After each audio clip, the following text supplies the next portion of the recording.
What? Oh, instead of the 2 hours, yeah. Yeah. So we'll give people some time. What is the weather alert now? Special weather. Oh. Lovely. What a great way to start a live of you just getting a special weather warning. Okay. Strong winds. Okay.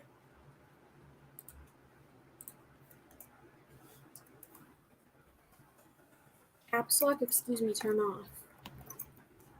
Like, yeah, I know that there's lots of wind outside. There's a reason I'm not fucking going outside. What a lovely way to start a live. Yep.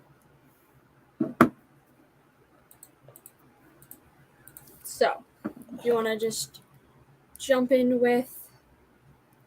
I literally had the notes, and where is it now? What'd you do? Quit breaking the things. Quit breaking the things. More like quit losing the lists.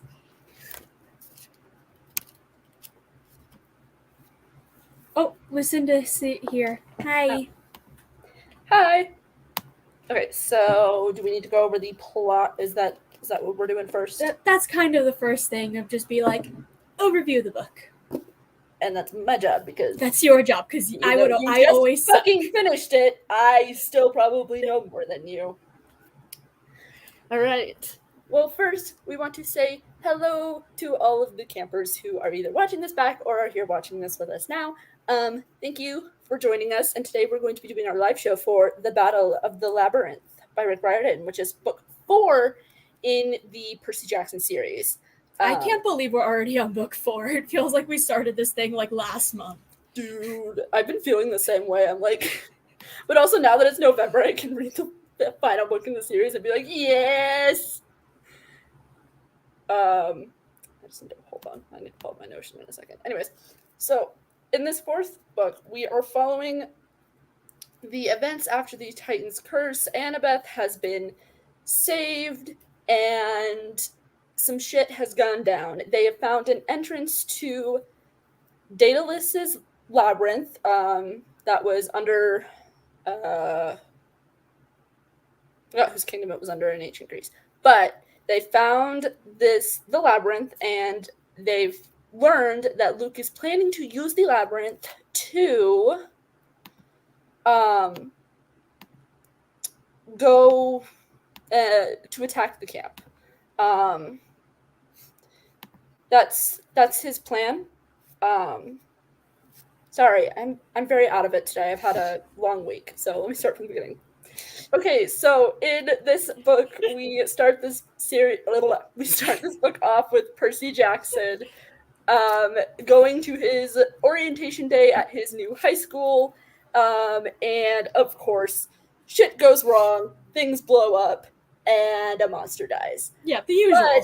But he ends up granting himself like a new companion in Rachel Elizabeth Dare, who can see through the mists, and she's like, how the fuck do you not see what's going on right now, you dumbass?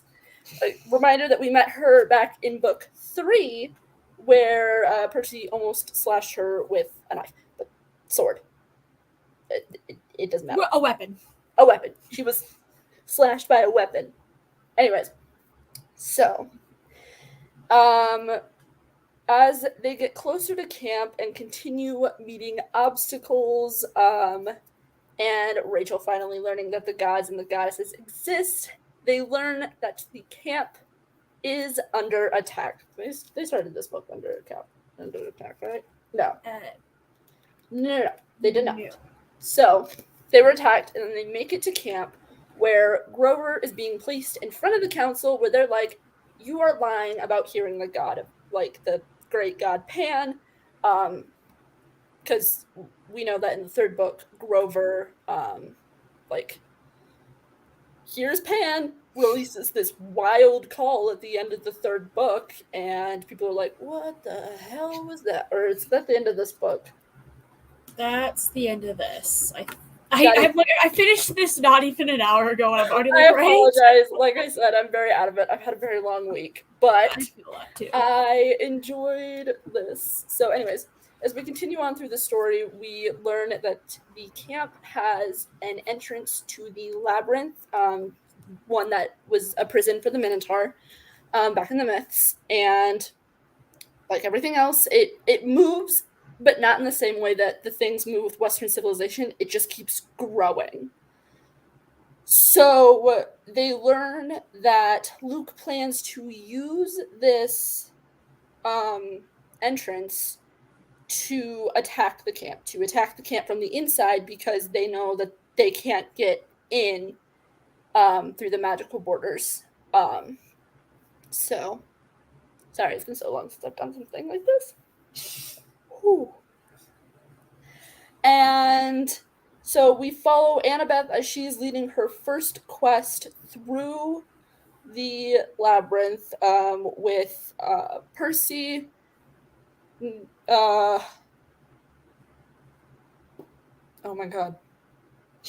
Tyson and Grover. I wanted to say Nico, and I knew it wasn't Nico. It was Grover. He shows up, but not He that point. shows up. So we learn more. We see Annabeth as she kind of struggles with her first prophecy, her being the center of her first prophecy and trying to understand what all that means. As well as, of course, coming to terms with her feelings about Mr. Percy Jackson, in which this kid, Percy, I mean, is a total effing dumbass. Because holy shit.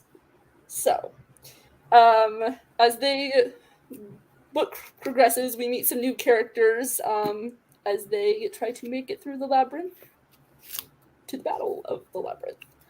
Well, like I said, I'm so fucking out of it. I'm sorry, I was in the hospital on Tuesday night and I still haven't recovered. It's okay. To be fair, these aren't super professional, high quality. These are just two but idiots anyways, yes, trying the to do a story lie. follows Percy on his fourth summer, or actually this would be his third summer. Because the third book was set during the winter. Yeah. So and he also says at the end of the book of like 3 like charms on the neck, like beads on the necklace to represent each summer. So he has his 3 beads. And in this book we meet a couple of new characters and we see some new monsters. But also I'm like really excited. I know we're not talking about the Demigod files today, but like I'm so excited to talk about the Demigod files. Which I will do with you after the show. But anyways, so yes, that's kind of the basics of it. We will definitely be getting into more detail as we talk. Again, please remember, no spoilers for future books past this series. That includes any of the companion novels. So we will only be talking about The Lightning Thief, Sea of Monsters, The Titan's Curse, and The Battle of the Labyrinth.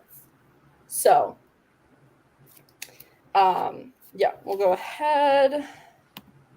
Just finished The Last Olympian today because I needed a series to be done. Mrs. O'Leary, yes, the Hellhound. Yes, joining them too.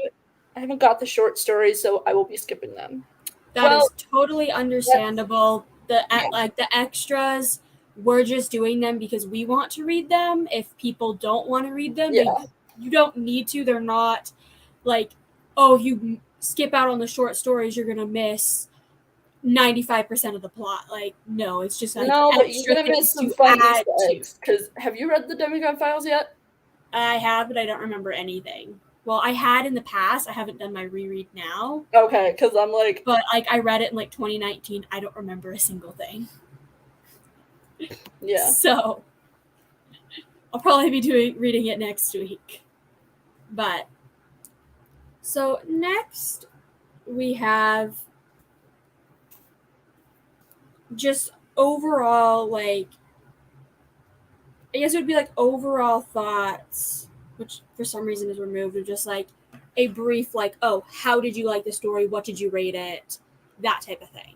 Let me pull up my Goodreads review for this.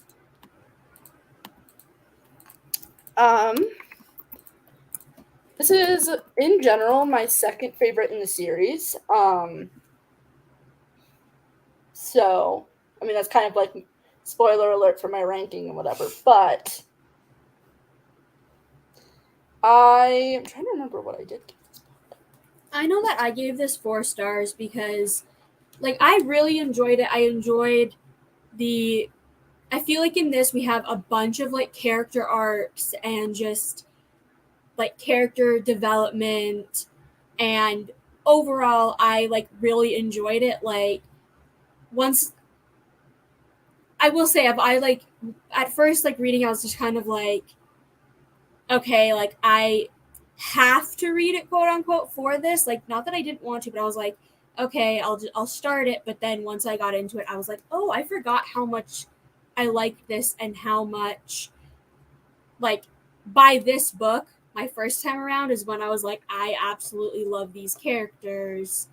I love the story that is being told, because like my first time around, I was, even by this book, I was kind of like hesitant about. I was like, these are good, like,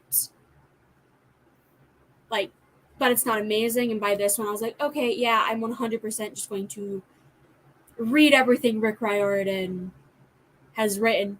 Obviously, that didn't happen until now. We're doing this, but Yes. yeah. So my review for this states 4.5 out of 5.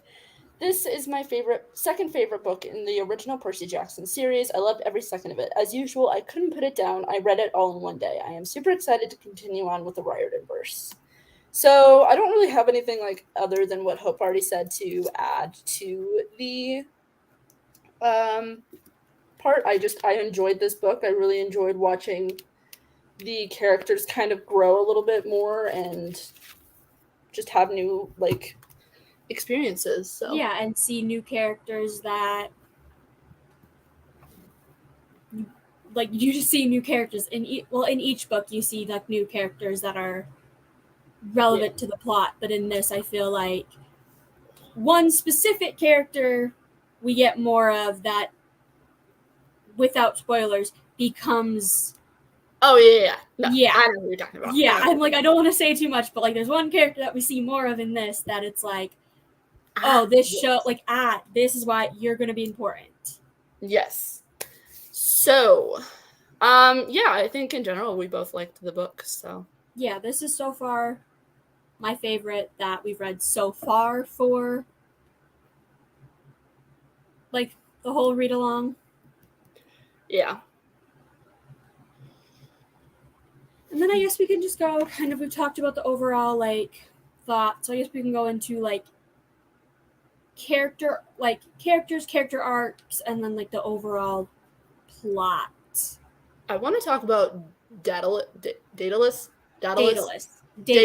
I had to Google how to pronounce it because I was like, I'm going to say it wrong. Daedalus. I want to talk about Daedalus for a second because when I was younger, when I first read this book, the plot twist of him being like some kind of like literally animatronic or something flipped. I forgot that. I was like, what the hell? Like what? How is that even possible? Like, and yeah.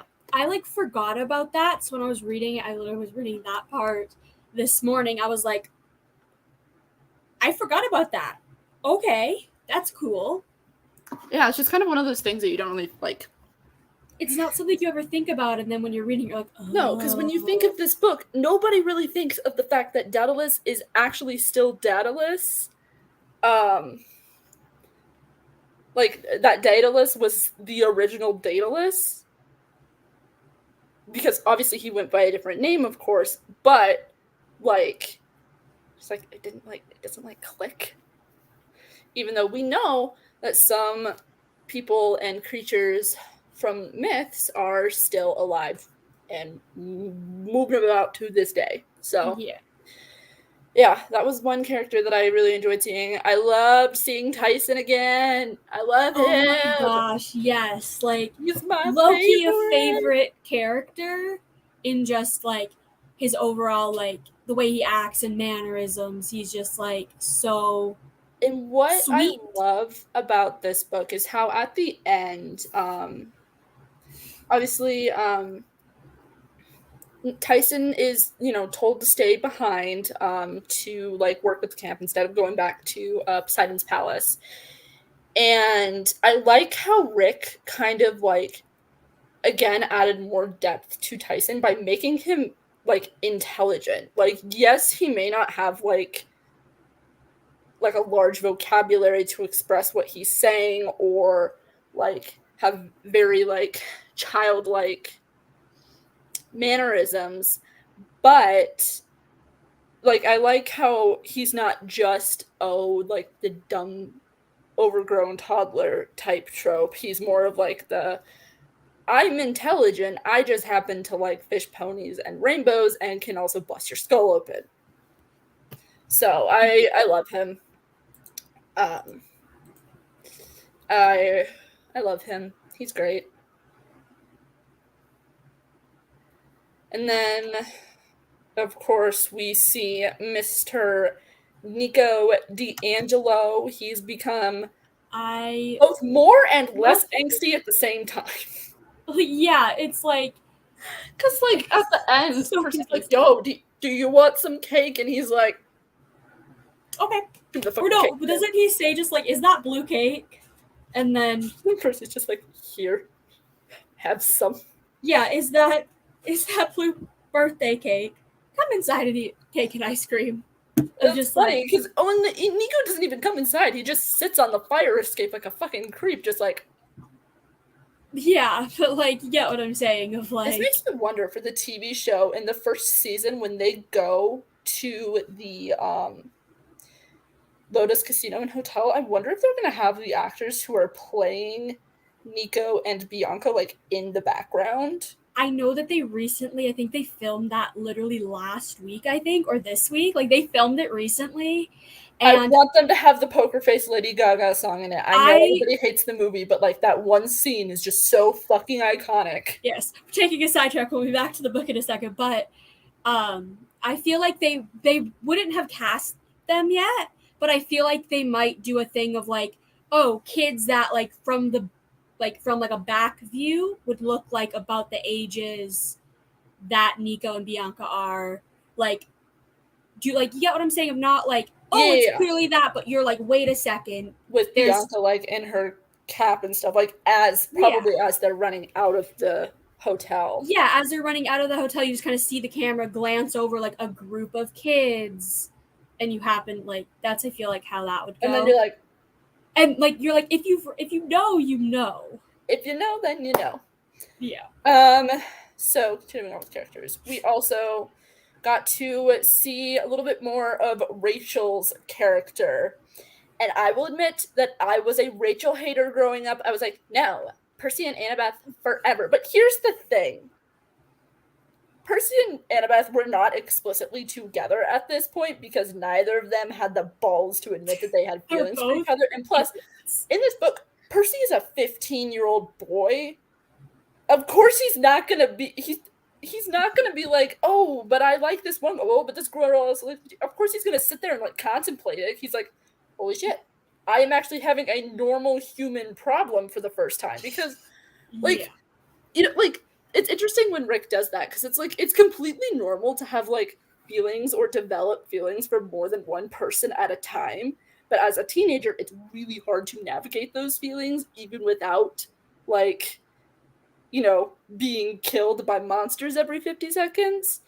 Yeah. It's more like, he's like, oh, shit. It's like, he's like, oh, shit, like, I can't, like, because he knows that he likes these girls, and he knows, like, what the feelings are, like, leaning towards as far as romantically, and where his loyalties are, but, it's just interesting to me how Rick can also give him, like, all these problems of, like, an adult of having to, like, save the world, but also still keep him as a 15-year-old boy who still has girl problems. And I love that. And so I also love how multiple times in the book, he's, like, thinking back to, like, kissing Annabeth. And he's freaking out. He's like, oh my god, is somebody gonna, like... He's like, well, wait, what? Wait, huh? Like, I love that. That's another reason you're going to love the Demigod files when you reread it. But again, I'll tell you more about it when we finish the live. Anyways, so... I really like Rachel now as an adult. I can appreciate her a lot more for who she is instead of just being a plot device to like, you know, cause screw over drama almost. Percy and stuff. But sorry, there are dogs outside of my window. One is a husky, and one is a small black brown thing that I can't tell what it is. Aw. But it's a dog. Anyways, so Percy,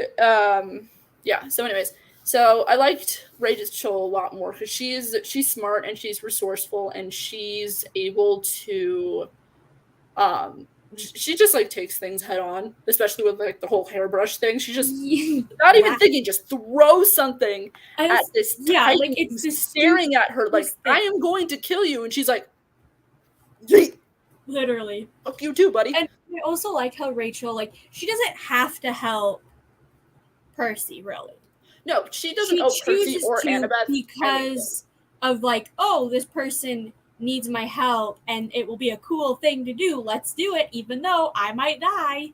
I also like how she doesn't like call Percy crazy in the sense of like when he tells her that something is happening, she just doesn't automatically like put him down and be like, oh, you're obviously insane. She's like, okay, cool. This makes sense. You might be a little bit insane, but it makes sense, and that's what probably makes me insane. So she's not like out there trying to like put other people down. And even like, I like the little moment, because I forget which part of the book it's in, but apparently I think it's somewhere towards the end, when they're like walking around the labyrinth. Annabeth and Rachel start talking about architecture because it's seen as, of course, like the engineering of Athena's mind, but Rachel can also look at it from like an artistic side, and so they can like they kind of have that like the beauty of buildings in common, which I think was really cool for Rick to like add in. Like, while yes, like the original idea is to pit these two girls against each other because of course there has to be some kind of love fiasco in a middle grade and young adult series. That's just formula of how to write a series these days. Yep. He still made it possible for them to become friends in the future, which I thought was really cool. Yeah, like just being like they now immediately hate each other. It's okay, well, they're both teenage girls who are dealing with hormones and about liking the same fucking dude. So of course they're going to be a little bit catty towards each other because they are 14-year-old girls who like the same 15, 14-year-old girls who like the same dude.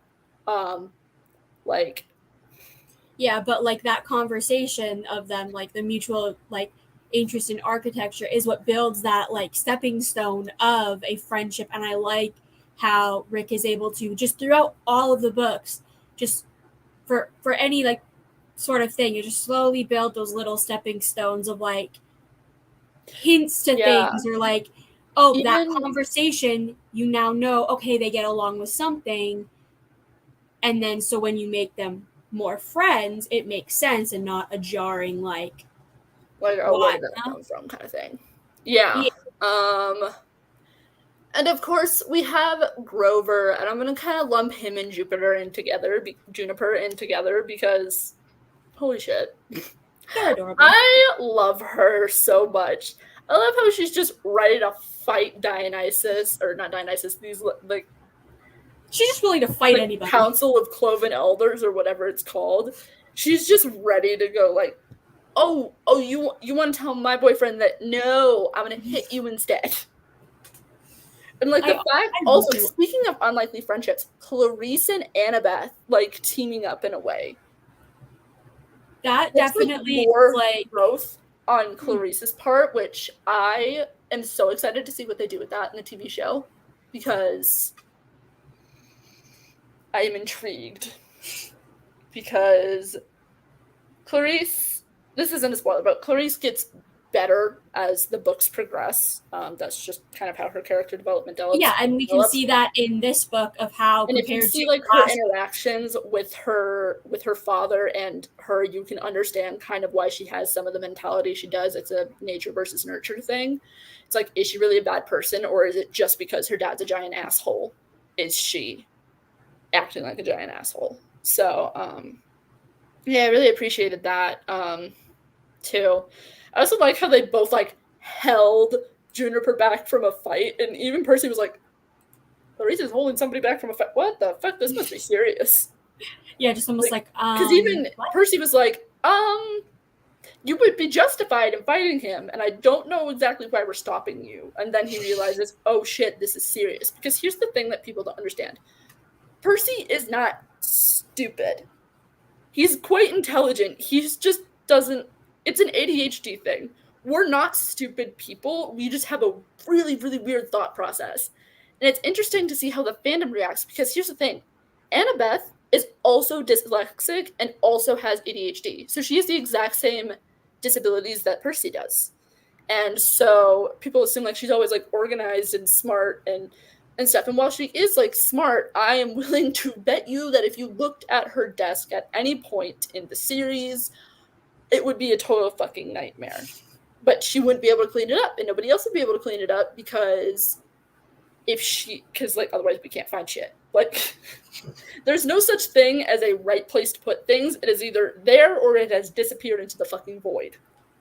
Which also is something I think is funny about. Not me now, just looking at my desk being like, if I moved any of these things, would they disappear? Absolutely.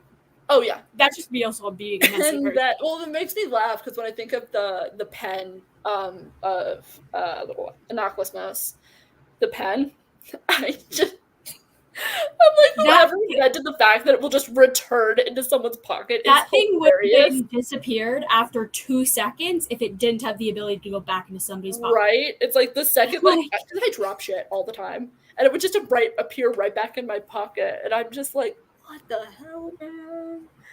I just think that's funny because I'm like, does magic understand ADHD or is ADHD magic? Both. Both. Okay.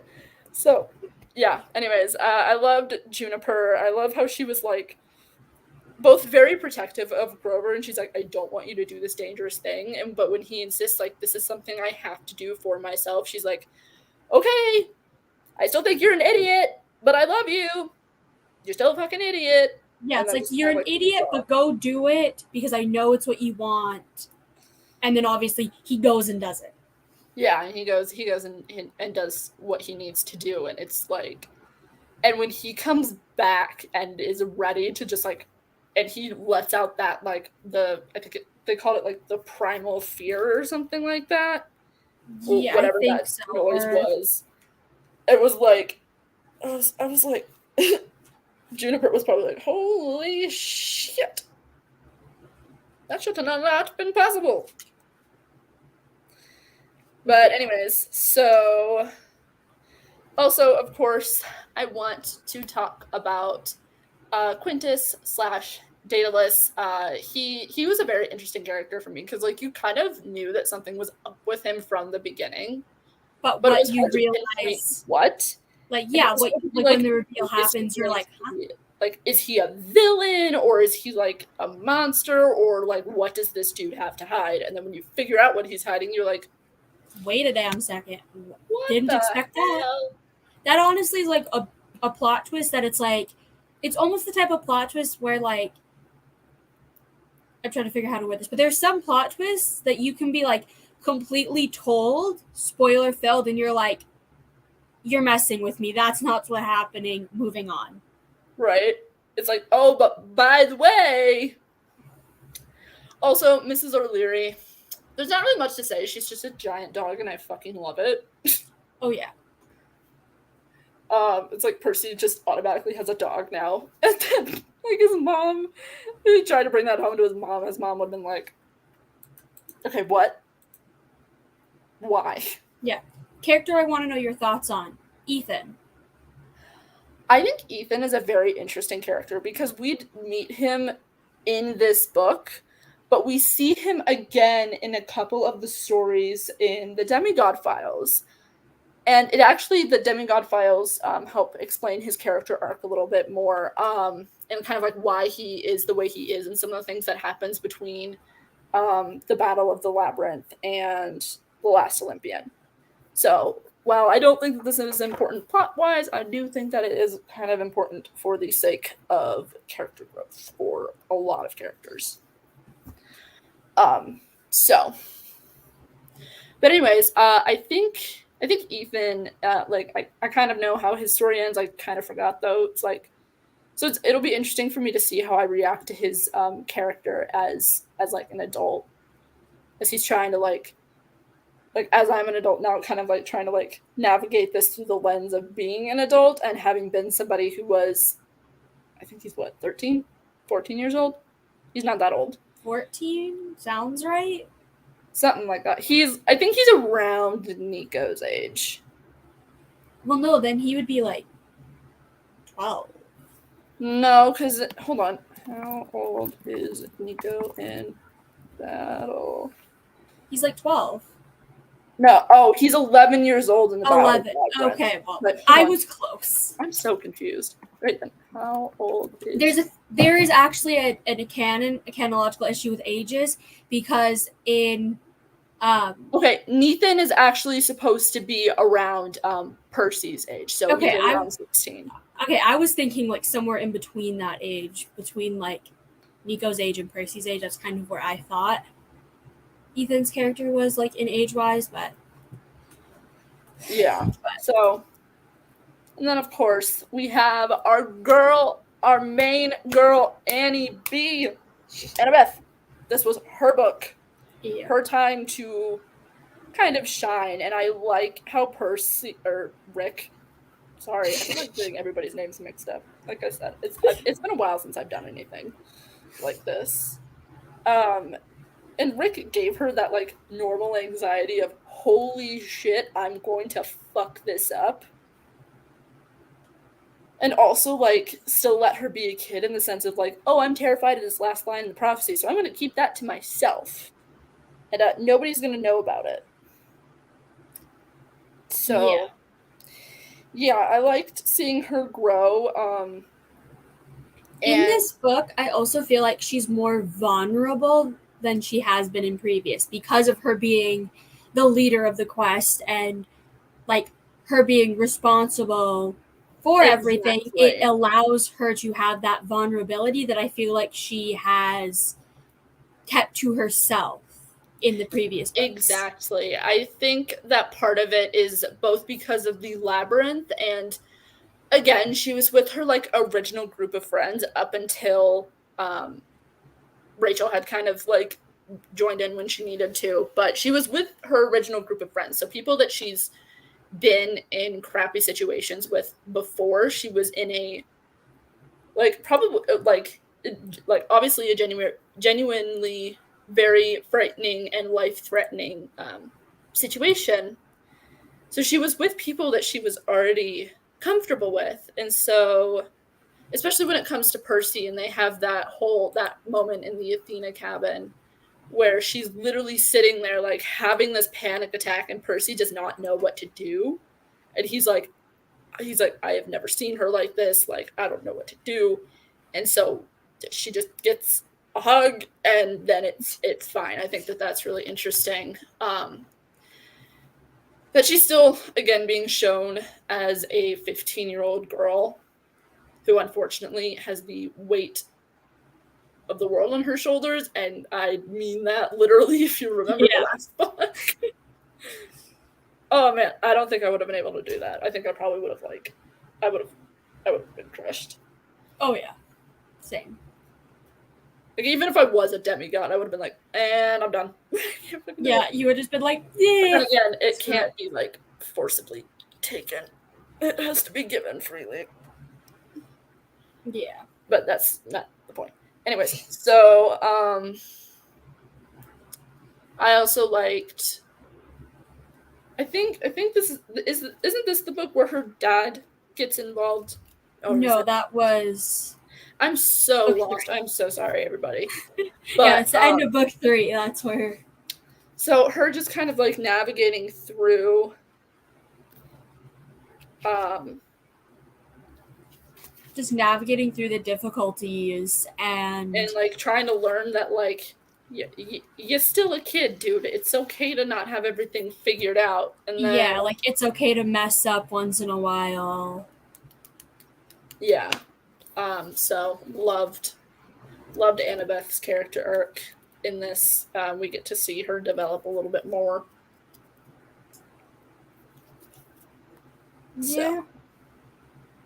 I'm trying to think if there's any anything about any of the characters that we've talked about that I mean, we get to know anything Paul to a add. little bit more, and of course, we all love Paul on this channel, especially for some of the shit that he pulls in the last book. I have one scene very vividly that I remember that I can tell you after the live, but like I can't like say it on the live obviously because it's spoilers. I love Paul. I love that he asks Percy at the end, like, "Can I marry your mom?" Exactly. And Percy's just like, Percy's like sitting there for a second. Why the fuck are you asking me? Oh, that's why. Yeah. I just think it's funny to me. And I also enjoy kind of just how he doesn't like ask questions, especially at the beginning, because he doesn't know that Percy's a demigod. He doesn't know that like there's a perfectly logical explanation for his band room at school being blown to smithereens. Like he doesn't understand that like Percy's not just like a total like klepto pyromaniac killer kid person or whatever. He's like, okay, well there's definitely something weird going on here, but I'm not moving on. Yeah, just like moving on. He's like, okay, moving on to the next thing. He's like, I'm not gonna ask. They're gonna tell me when they're ready, but I know some weird shit is up.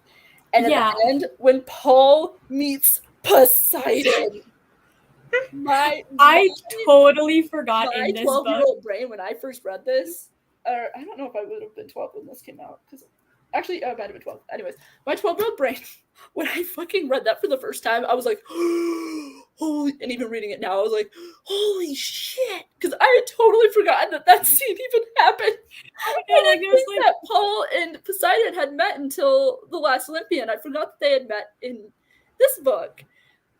And even Poseidon just goes, oh, blowfish? And Paul's like, he's just like, I'm not surprised. I'm just disappointed.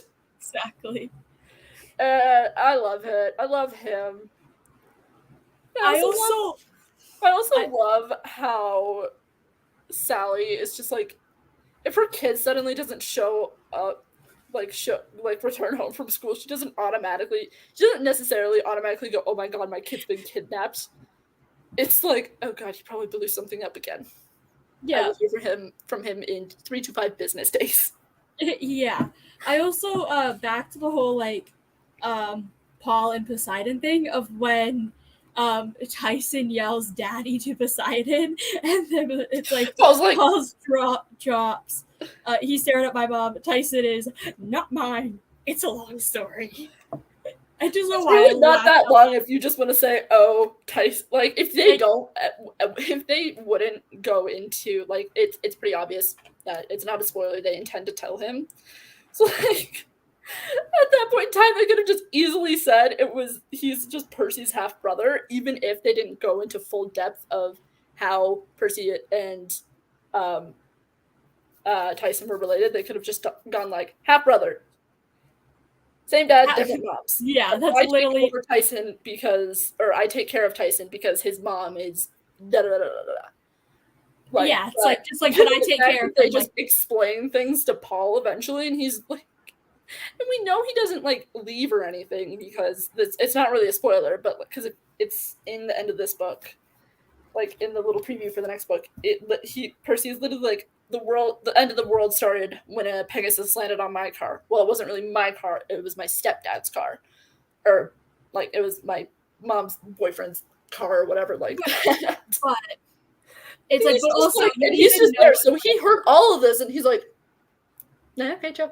Yeah, but also it's like, you know that he's not going to leave because it's like, I feel like after all of this, it's like, I feel like him wanting to back out would be completely justified. He's like, listen, I love you, but honestly, I don't want to be risking my life every single time I try to interact with your kid. But he's like, nah. He's like, I deal with high schoolers. This shit is nuts. He's probably like, this stuff is like easier than a typical child's play. He's like, I spent dealt with high school freshmen and high school seniors. Because here's the thing. Your sophomore and junior year of high school, you kind of just float under the radar for, like, everybody. Nobody really pays attention to you. But, like, your senior year, you're in that weird state of, like, oh, I'm almost an adult, but I still have to follow school rules, which is bullshit. And then your like a freshman, you're like, wow, I'm so cool. Like, I'm a high schooler now. When in reality, you are just a little 14-year-old who's going to get made fun of by everybody.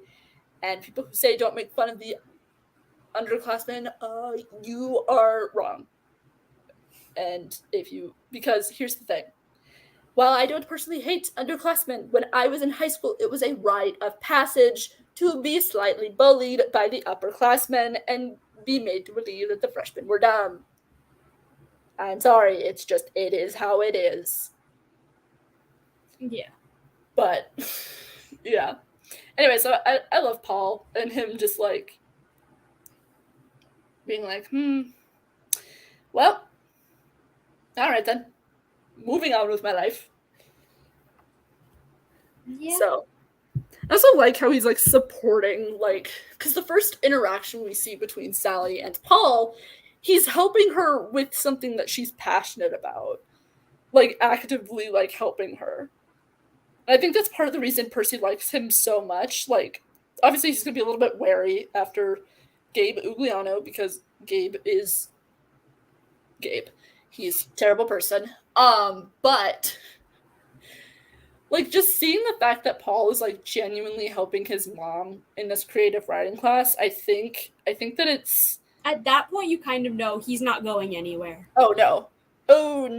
And I love Percy that he's just like, I just want my mom to be fucking happy, man.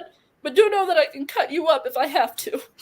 He's like, I'm sorry. Actually, Percy wouldn't even have to worry about doing it, because let's be honest, if Paul fucks up, Sally is not going to be afraid to turn him to stone. She did it once before, she will do it again. True. No hesitation. No hesitation. In the slightest. She'll just send it off to another art gallery and be like, oh, by the way, I decided to make another piece. Piece. Probably never gonna make one again, so, like, you should buy this one while it's still fresh. Because it's never gonna be made again. I also love her level of pettiness, that not only did she turn her ex-husband into stone, she literally sold him to a fucking art museum and profited off of him. I mean... And I'm laughing because, like, I know he's, like, dead, but in my mind is like, is that like, a crime against, like, a corpse, or, like, what, like, would that be tampering with a dead body, disposing of evidence? All of the above? Human trafficking? All of the above? I just think it was really funny, and I really enjoyed seeing a little bit more of the family interactions during this series, especially even Poseidon's weird little moment with Percy, where Poseidon's like, here is a sand dollar, you're going to know when to use it, and Percy's like, okay. Thanks, Dad? Yeah, just like, okay. Could have like, really used some kind of, like, godly machine gun or something to take down the Titans, but I guess a sand dollar will do. Oh, true. That's just what makes me laugh, because it's just like, what the fuck, dude? Anyways, so I also, in this book, I enjoyed seeing Percy interact with the trials, especially with, like, the similar trials to what Hercules did. And while he takes great honor in it, Luke has complained in the past, like, oh, but Hercules did this, so why can't they come up with something better for me? And Percy's just like, instead of him being like, oh, I could do something better than Hercules, he's more humbled and is like, okay, if Hercules can do this, that means I can do this. I just have to do it my own way because, you know, or technically it would be Heracles in the Greek version. Hercules is Roman, but that's not the point. Like, Hercules would be, like, as a son of Zeus, he would have behaved a little bit differently. But so instead of being like, ugh, like Hercules already did this, like, why can't I do something different? He's like, okay, well, all right, like, again, if Hercules can do this, that means I can do this. I just have to get a little bit creative about it because I have no idea what the fuck I'm doing. Which I think is really interesting, because instead of making, like, Percy this, like, cranky thing, he even acknowledges that, like, Hercules' tests are not easy. Well, Like, yeah, he's Luke kind was of making them like, out to be something super simple. yeah, it's more But of like the way that they view it is like Percy views it as a challenge that he knows he can handle versus Luke views it as a simple obstacle that brings no meaning. yeah, or something that's beneath him. And Yeah. so the people who like demigods that are willing to do errands like that are beneath him. But I I have mixed feelings about Luke, and I will explain them after the rest of this series because I have thoughts on Luke, and I am both excited and nervous for him in the TV show because this could go one of two ways. And also, part of after off topic again, but after everything that happened with the Heartstopper fandom, I'm like, I want to gatekeep Percy Jackson. But I know it's not the point of the series. We're doing that. What? We're doing that. We're gatekeeping it.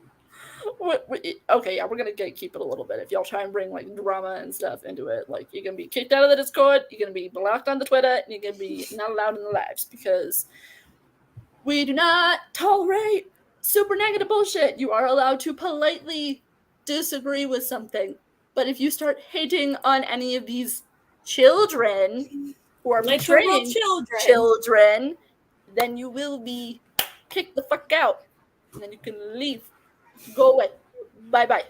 So, anyways, off topic. But, yes, so. I'm trying to think if there were any other newer characters that we encountered. Oh, I think we encountered Hera for the first time in this book. Yes. Yes, we did. I made a note about that, which I'll share, like, towards the end when I usually go over my notes and stuff. But, like, yeah. I noticed that, and I was like, because, like, I know what happens, and you know what happens. So you understand my face, and I was like, shady bitch. Shady bitch. That's all we'll say. But so I'm trying to think. We also saw a little. No, we didn't see Demeter in this book. We saw her. No. Sorry, I'm getting the.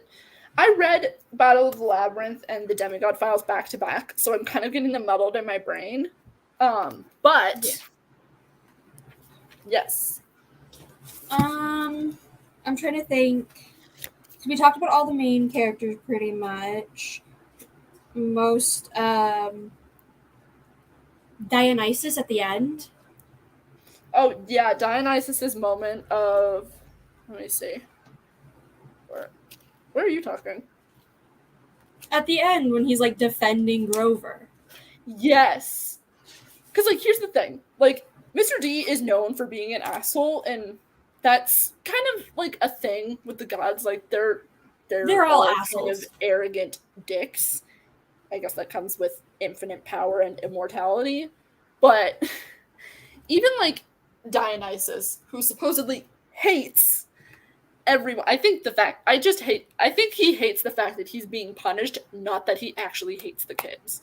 He just has to pretend to hate the kids, otherwise Zeus is going to pull some fuck shit like, oh, you actually enjoy it? There you go. You are banished. Yeah. Well, not banished, but you are... You have to do something else that you don't want to do. Yeah. So, like, he has to pretend to hate everybody, but I don't think Dionysus actually, like, truly hates any of the He dislikes people. He just dislikes people in general. Oh, yeah. He hates everybody.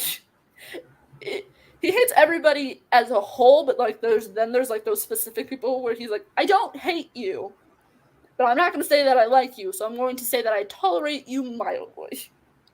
Specifically, for example, in the last book where Chiron, or actually, no, this would have been Sea of Monsters, where Chiron is removed as camp director and that other guy's brought in.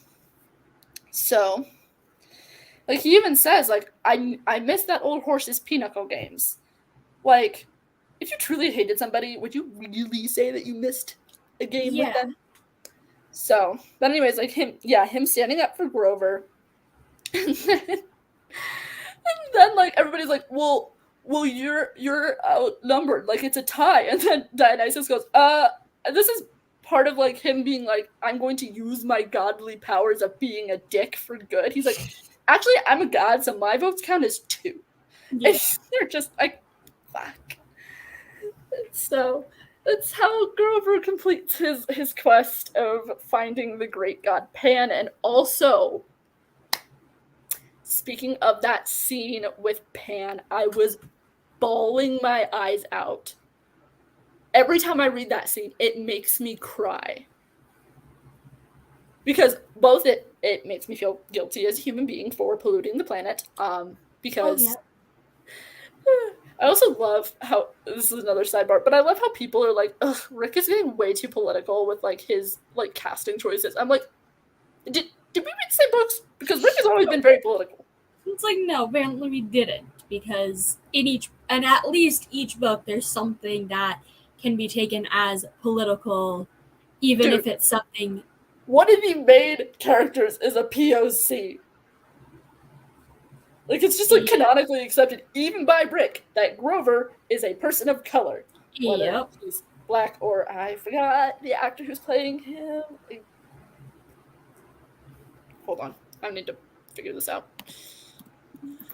Yeah, but that's one thing of like, kind of like a side note of like, in every single book in the series, in just all of the series overall, Rick isn't scared to say his opinions of certain things, or his to bring up the topic. Is Riordan Simhadri, and he, I believe, is. Ooh, I don't want. I think he's Indian, but I'm not 100% sure. Don't quote us. Don't remember off the top of my head. But either way, in every like adaptation of this book series that it has been, Grover has always been played by a POC character. Like the movies, he was played by Donald Glover, who is a black man, and I don't remember who played him in the original Broadway musical. I forgot that was even a thing until I just remembered just now. I don't know. Did you know that they made a musical for the Percy Jackson books, or at least just the first one? Yeah. Haven't seen it, but I haven't seen it either, but I've listened to the soundtrack a couple of times, and honestly, it's a fucking bop. It's what Rick would have wanted. I say that like he's dead. The man is very much still alive. Also, we'll share some of that exciting news that you sent me at the end. I think we can include some exciting Percy Jackson news at the end of each live show. I think that's something we can add. Also, you are correct that the actor playing Grover is Indian. Like, his roots are from India. Okay, cool. I just wanted to make sure that I had that right. Yeah, like that sounds right, but also I'm like, I need to know that. I'm like, I don't want to assume, but I know. I think I saw somewhere online that it said he was Indian American. Now I'm like, is he Indian or was he another nationality? Because I don't remember off the top of my head. All I know is that he is a POC character, and in every adaptation of the Percy Jackson books that I have seen that has not been fan made, Grover was a POC. And actually, in most fan-made things, Grover is also presented as a POC character. I rarely, if ever, I think I've only ever seen Grover depicted as a white person once, and that was in the original OG fan art, which Rick himself, not fan art, but like the official art. Turns out Rick hated that, so he I think he either hired or he commissioned portraits from one of the most famous Percy Jackson fan artists, Vera 96, I think that's what her name was. That sounds right. You know that one fan. Do you know that one? Yeah, I know who you're talking about, what you're talking about, and that's why I'm like, that name sounds right. Yeah, but anyways, so yeah, but anyways, just that scene with Pan where he's talking to all of them and he hold on. Where did we see that? It's towards like the end of like. Because here's the thing, even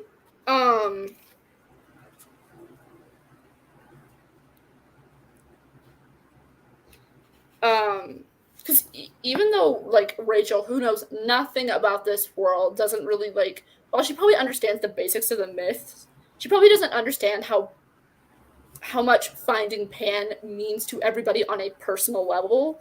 because of how much effort and time and realistically a lot of Grover's family, as in people, have died looking for the lost god Pan, for Grover to be the one to find him. Like, he was always like, from book one, he said, I'm going to be the one to find Pan. I'm going to be the one to find him and tell the world that he's not dead. And that's obviously, in the earlier books, you're like, oh, is that actually going to happen? And then in this, it's like, yep, yes, it is. So foreshadowing, but also giving Grover a motivation to have his own storyline. Yeah, I'm trying to figure out what. Hold on. Actually, I could probably just look at the chapter titles, because every series, I think, but the Heroes of except for the Heroes of Olympus, has chapter titles, because he even said that the next series is going back to the funny chapter titles. They're going back to the chapter titles for the next series. I'm so fucking excited. Ooh. So, it's chapter 17 is what I'm looking for. If I can. Perfect. Holy cow. Yeah. What chapter was that? What? Oh, okay. 17. Okay, yes. Where was it?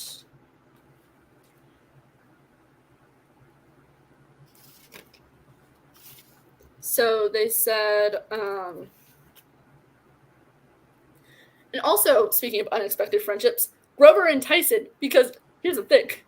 Grover is terrified of Tyson because he's a giant cyclops, but but Tyson's afraid of Grover because he's part goat.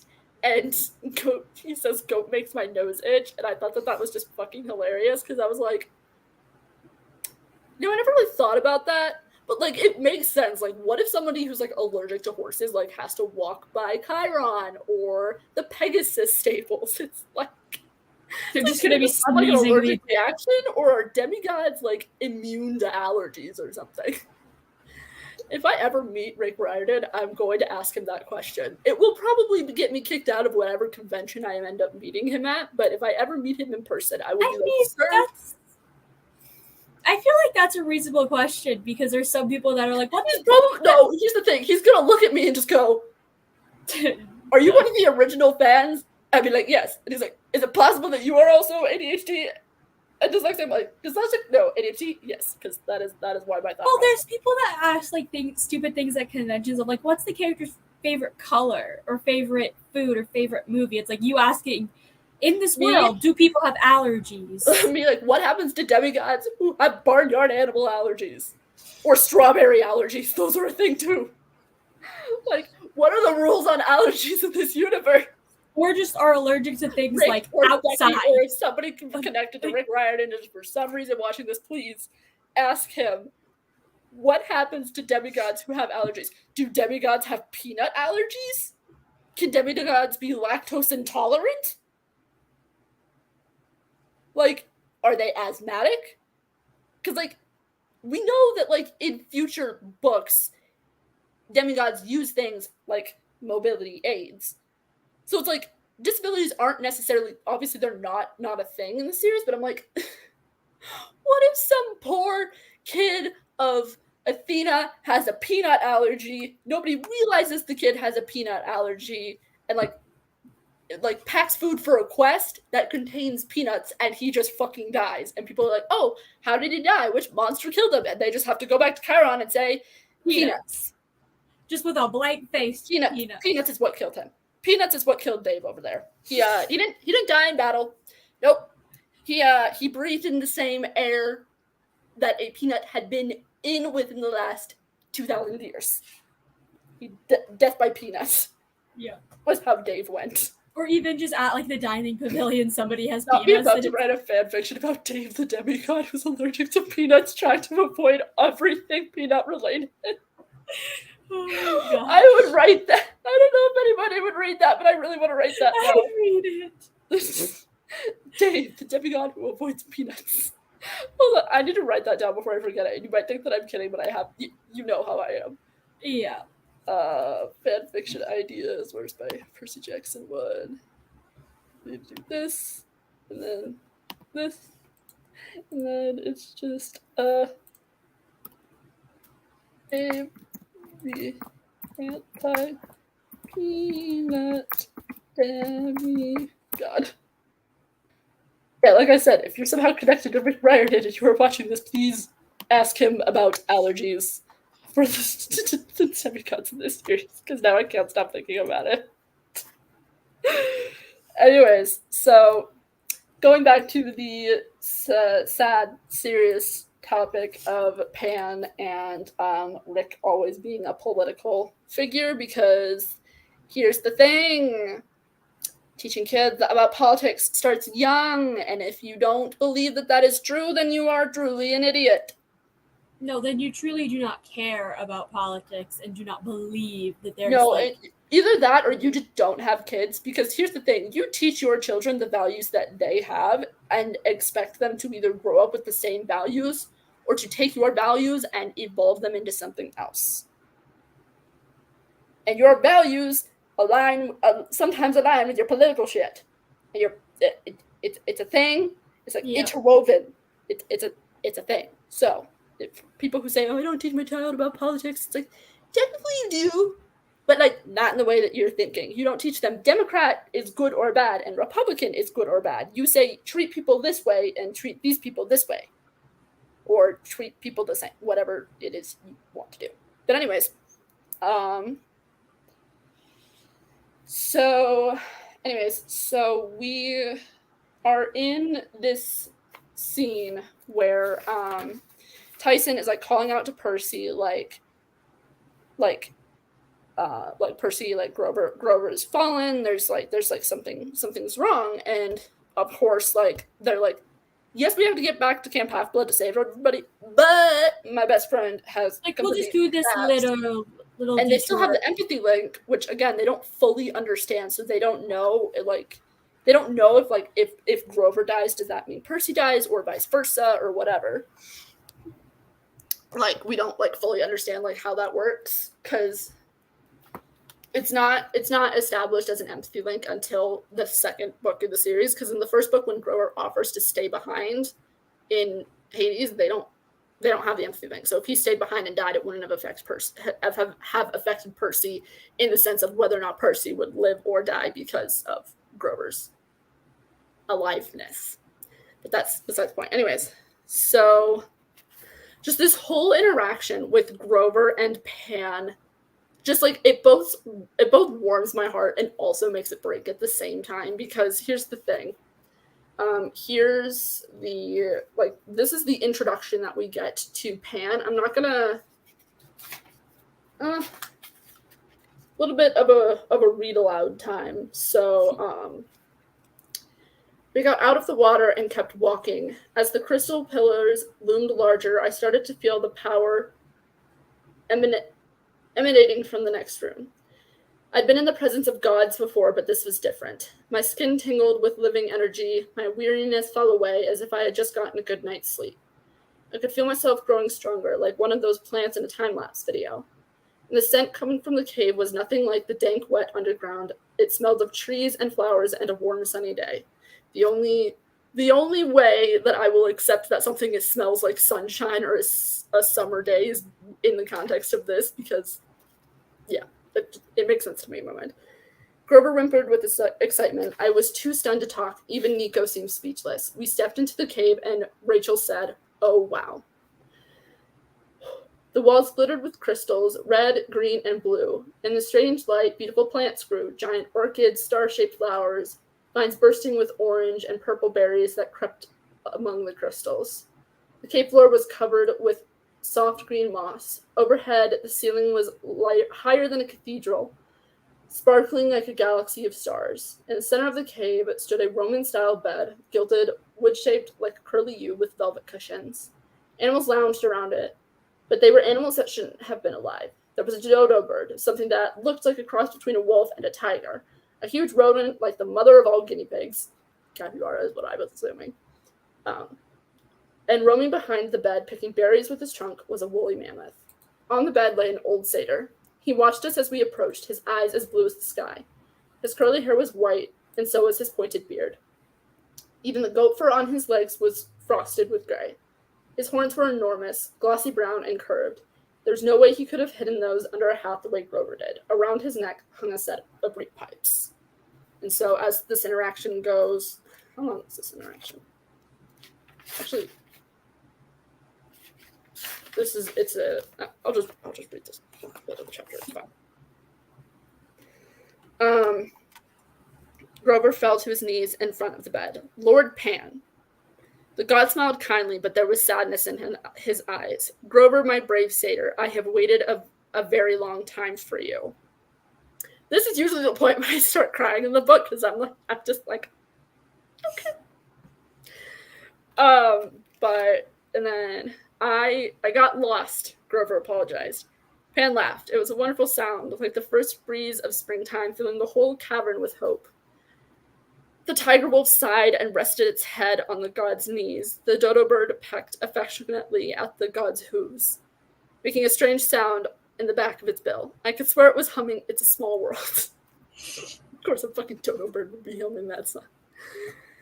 Still, Pan looked tired. His whole form shimmered as if he were made of mist. I noticed my other friends were kneeling. They had odd look on their faces, and I got to my knees.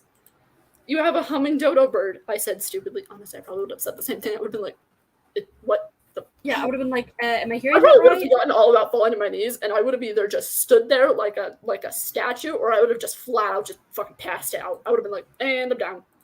Down and out. Yeah. That would have been even possible, because, like, again, Percy was like, oh, I feel like I just got a good night's sleep, and I feel like if Grover, like, if this had been, like, any normal situation, Grover probably would have passed out. So, maybe the cave of Pan prevents you from passing out, but who knows?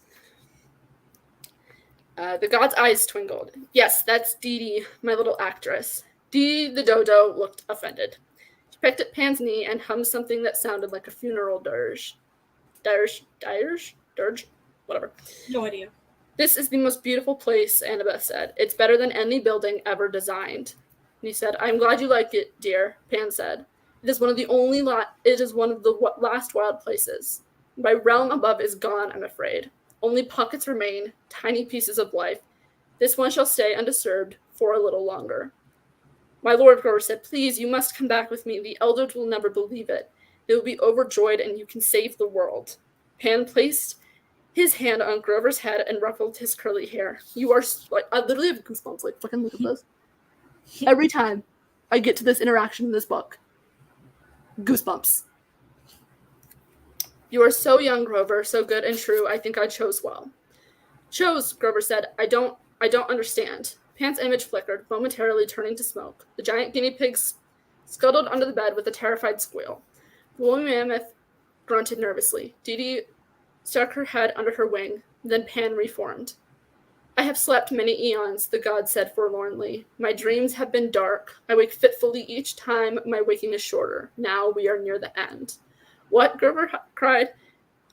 But no, you're right here. My dear satyr, Pan said, I tried to tell the world 2,000 years ago. I announced it to Lysis, a satyr very much like you. He lived in Ephesus, and he tried to spread the word. Annabeth's eyes widened. The old story, a sailor passing by the coast of Ephesus heard, I want to pronounce things differently, I'm sorry, heard a voice crying from the shore, tell them the great god Pan is dead. But that wasn't true, Grover said. Your kind never believed it, Pan said.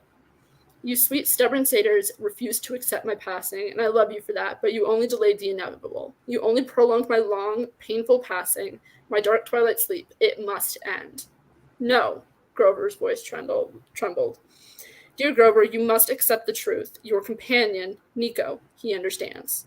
Nico nodded slowly. He's dying. He should have died long ago. This is more like a memory. But gods can't die, Grover said.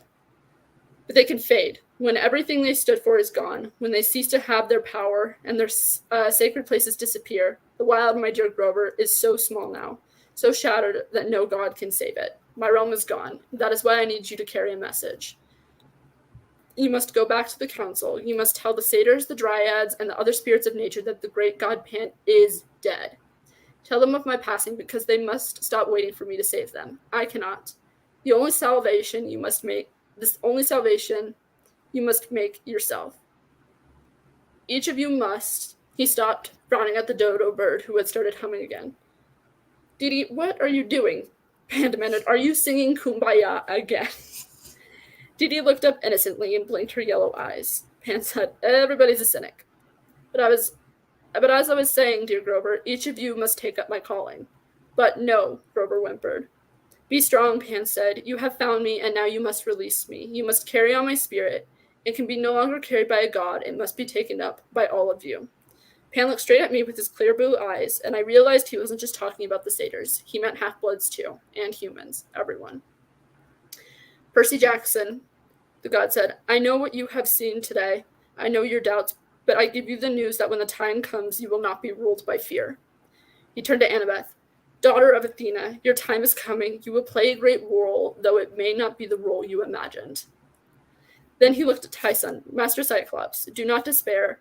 Heroes rarely live up to our expectations, but you, Tyson, your name shall live among the Cyclopses for generations. And Miss Rachel Dare. Rachel flinched when he said her name. She backed up like she was guilty of something, but Pan only smiled. He raised his hand in blessing. I know you believe you cannot make amends, but you are just as important as your father. Rachel faltered. A tear traced her cheek. I know you don't believe this now, but look for opportunities. They will come. Finally, he turned back to Grover. My dear satyr, will you carry my message? I can't. You can, Penn said. You are the strongest and bravest. Your heart is true. You have believed in me more than anyone ever has, which is why you must bring the message and why you must be the first to release me. I don't want to. I know, the god said, but my name Pan originally meant rustic. Did you know that? Over the years, it has come to mean all. The spirit of the wild must pass to all of you now. You must tell each one you meet. If you would find Pan, take up Pan's spirit. Remake the wild a little at a time, each in your own corner of the world. You cannot wait for anyone else, even a god, to do that for you. Grover wiped his eyes and then nodded slowly. I've spent my whole life looking for you. Now I release you. Pan smiled. Thank you, my dear satyr. My final blessing. He closed his eyes and the god dissolved. White mist delved into wisps of energy, but this isn't the kind of energy that was scary like the blue powder I'd seen from Kronos. It filled the room. A curl of smoke went straight into my mouth and Grover's and the others. But I think a little bit more of it went into Grover. The crystals dimmed. The animals gave us a sad look. Didi the dodo sighed, and then they all turned gray and crumbled to dust. The vines withered, and we were alone in a dark cave with an empty bed. I switched on my flashlight. Grover took a deep breath. Are you okay? I asked him. He looked older and sadder. He took his cap from Annabeth, brushed off the mud, and stuck it firmly on his head. We should go now, he said, and tell them the great god Pan is dead.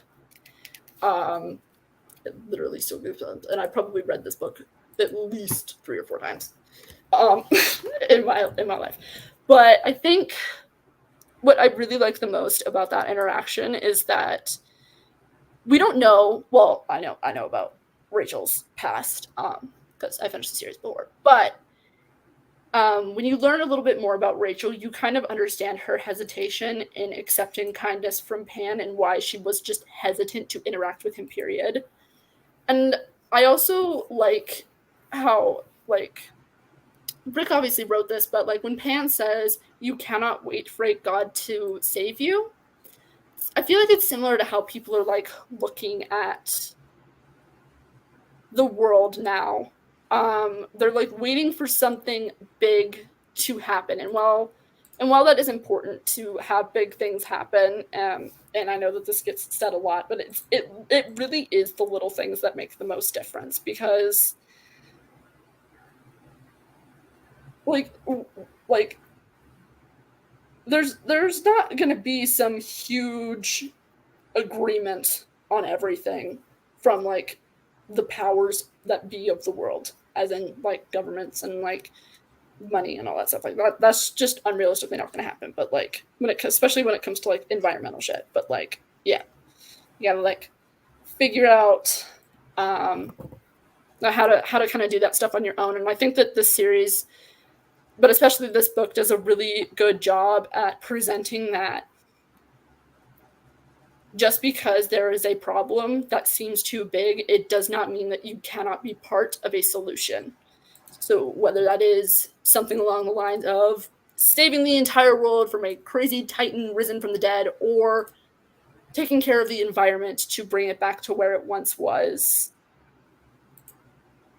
that's kind of like what I think this was getting at. And like I said, I get goosebumps and I cry every time I read that scene because I just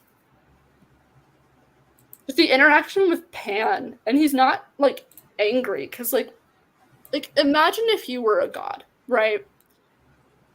And all of a sudden people stop believing in you, and everything that is sacred to you is just being destroyed by people.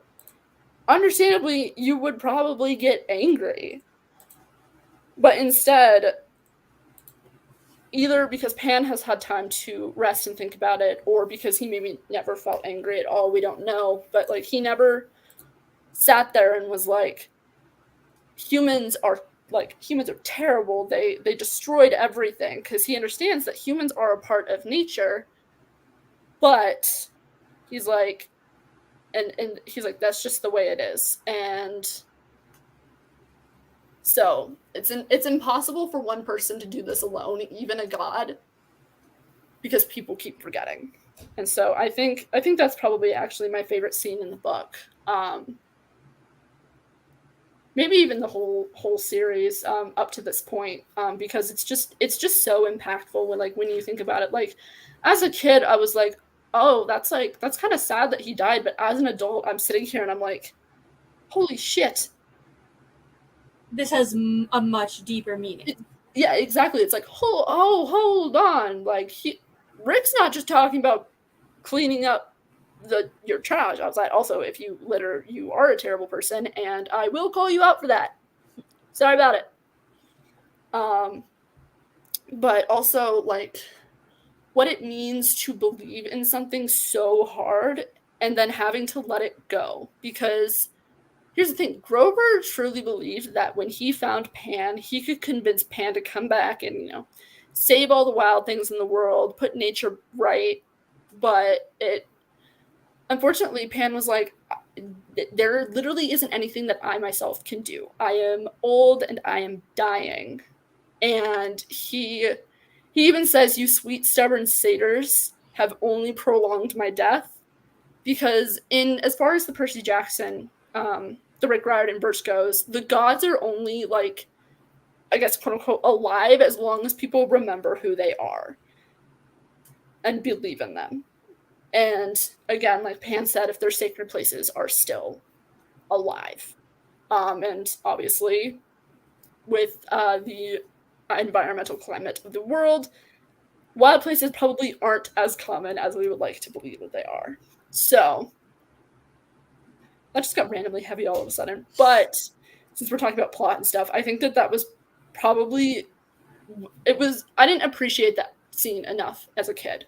But as an adult, now I'm like, oh, Rick's not afraid to kick us in the balls. He's not afraid to be like, oh, you're going to be a shitty person? Here's how I'm going to make you feel terrible about being a shitty person. Yep. He's like, time to make you reevaluate all of your life choices. And literally just rereading that, I'm like, I need to evaluate my life choices. I need to figure out what the fuck I'm doing. In the sense of like, not as far as like, taking care of myself and then taking care of the environment. Because like everybody's like, oh, I want to try and be cleaner and greener. I want to, try and be more proactive. But like, how many people actually go ahead and do those things?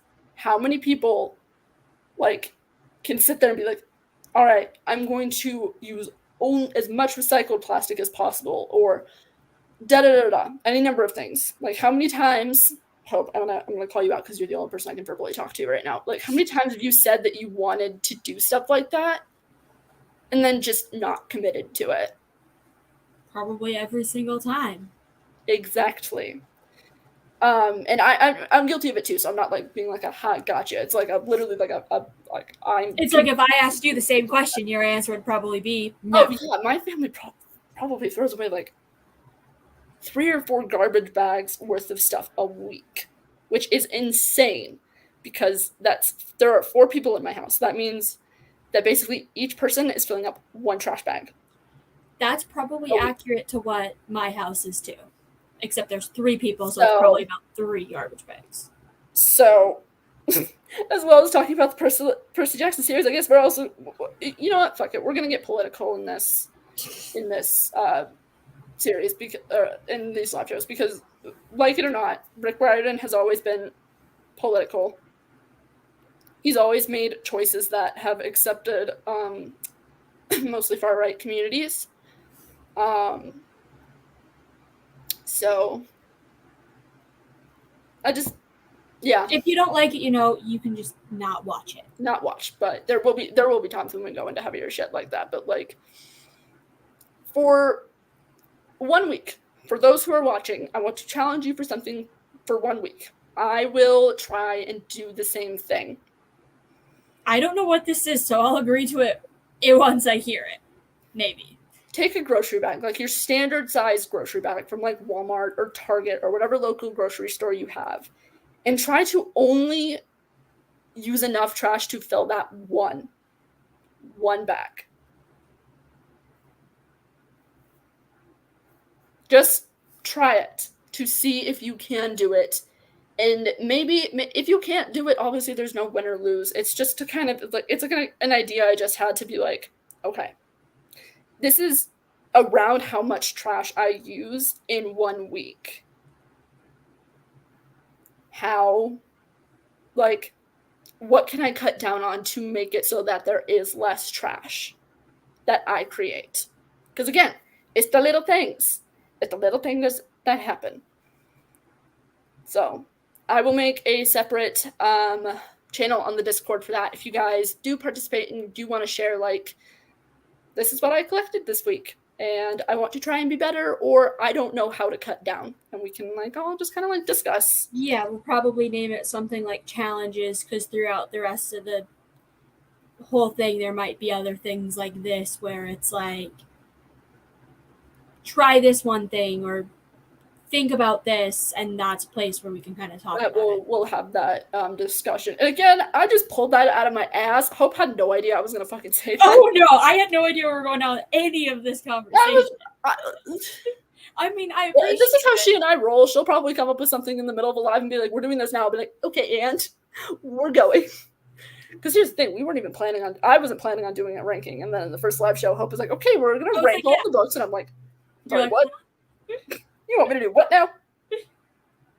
Yep. But, yeah. Anyways, so I think that's all I wanted to hit on as far as, like, the plot and stuff goes. Because just, like, how much impact that one scene, like, had on me now versus, like, how much, like, how different my 12-year-old self or even my younger adult, older teenage self saw that, because I didn't really think of that as seriously as I did this time reading it around, because I was like, oh, so not only is it's like, not only was Rick calling me out when I was 12 years old, he is calling me out as a 22-year-old adult. Like, he's still calling you out, like, hey, so have you learned anything from my books? Have you learned any of this? Anything? It's like, oh, okay. Hurt my feelings then. Yeah, and there's multiple times in future books where you also have things where you're just like, you need to sit on those thoughts for even 5 minutes to just get a 100%. I can remember most of the Magnus Chase series is going to be like that. It's going to be interesting. I'm excited to see how that whole thing told out. But yeah, again, not the point, because we're not at that part yet. Yeah, but let's just kind of that, like, your whole 20-minute spiel. Yeah, I realized how long that was. I'm sorry. Does lead into kind of that, like, you kind of did the segue into our next section, which is kind of like scenes, because that's like a specific scene, location. Unintentional kind of unintentional segue. Unintentional segue into, like, I have these 3 things kind of. I haven't looked at the comments in a while. I need to do that. Oh, yeah. Let's see. Yeah, but basically we'll move on to scenes, locations, and monsters are kind of all tied into each other, I feel like. Yeah. We kind of left the comments behind. I haven't got the short stories, so I will be skipping them. Totally fair. Okay. Just know that we will be discussing them in a live show, and there will be spoilers. Yeah. As well as the fact that there is some interesting character growth in them. Yeah, and that discussion for the Demigod files is tentatively set. I think we said the 19th. That sounds right. Just because I have things on the 12th, so. Yeah. Definitely a solid 4-star. It was my fave so far. Nice. The whole Labby concept is cool. I think that the way Rick did the Labyrinth, instead of having it move like with the rest of Western civilization, it became like its own like entity. Yeah, it expands, and then also like the distances between things. Well, after Daedalus dies, it doesn't grow anymore. Remember? Well, yeah, but like once, like when they're in the labyrinth, going from like Camp Half-Blood, the entrance there, to a different place isn't that amount of space. The way it's like, yeah, I just like that concept too of like it's not a maze just under everything. It's kind of its own entity. It's like a living organism. Yeah, almost like, I don't want to say like out of space and time, but it almost feels like that because time's different, distances are different. Yeah, the Calypso thing was so sad. It was. That's one thing that when I saw that comment, I was like, I know that's something that I want to talk about, of how just like I was like, yes, that was sad. It was sad. For the time being. And like, because I know that you know what happens. Yeah, I know. That's what I was gonna say. Of like, I like how she's introduced now, and in the way she's introduced for future thing. I also like when he comes back from that interaction, and Annabeth isn't like happy to see him. She's fucking pissed. She's like, dude, we thought you've been dead for 2 weeks. Yes. The hell have you been? And I also like, speaking of that being like 2 Tell weeks. me where you have been. That whole thing of 2 weeks is one thing I like, is this is the first book where it's spread out over a bit of a longer time period, like time frame. Because I feel like all of the other ones, the majority chunk of like the quests take place in a shorter period of time. Yeah. Because obviously there's that like 2 weeks where like Percy's with Calypso, and that's technically still part of the story. It's just you're obviously not seeing that entire 2 weeks. Yeah, you're seeing like bits of it, but you know that it's been like 2 weeks real time.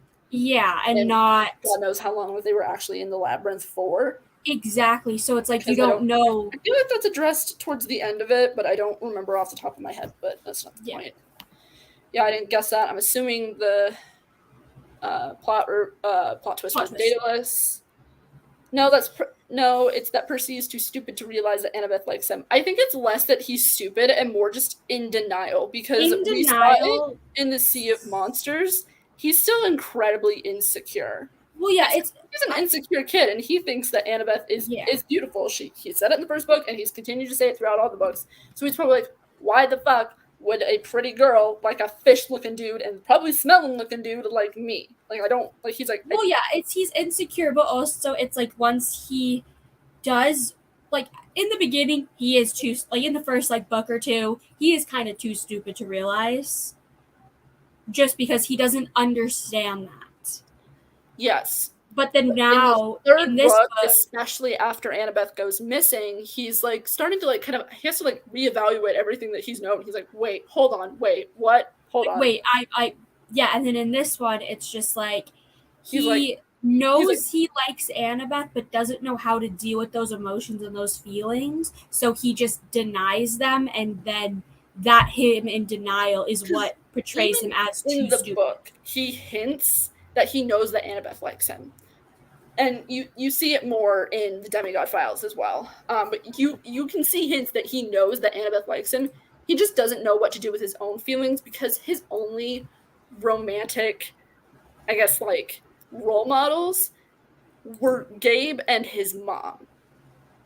And of course, like, now he has Paul and his mom, but like that isn't a core value that he like developed because he's like, I don't want to be like Gabe. And again, I'm psychoanalyzing a 15-year-old fictional character who Rick probably just was like, I'm going to make him a dumb idiot teenage boy, which is fine, but it's just the way that my brain was processing it. It's like, it's less of, oh, he's an idiot, and more of, oh, he's in denial, because once he it's kind of like, this is a really shitty example, but like, for example, when someone dies, one of these stages of grief is denial, which is in my opinion, is the easiest stage, because it's easier to be like, okay, well, no, that didn't happen. It's like, that's not real yet. Like, it's fine. Everything's fine. And then when you hit that acceptance stage for the first time, because again, 5 stages of grief, everybody thinks they're linear. They're not. It's like somebody let a child scribble with a crayon on a piece of paper on an earthquake, during an earthquake on a rocking boat while being thrown around by the seas. Like, the lines are weird, there's loops, and there's like just all kinds of crazy stuff. So when you hit that acceptance for the first time, you're like, oh shit, this is real now. You're like, oh shit, like that just happened. Like, this is real. Like, this is not something I can avoid anymore. And for me, I immediately went back into the denial phase. At least that's what happened with me. Some people can move through other phases, but like, I went through denial for a long time, and then one day I woke up and I was like, oh, well, that's real. So fuck.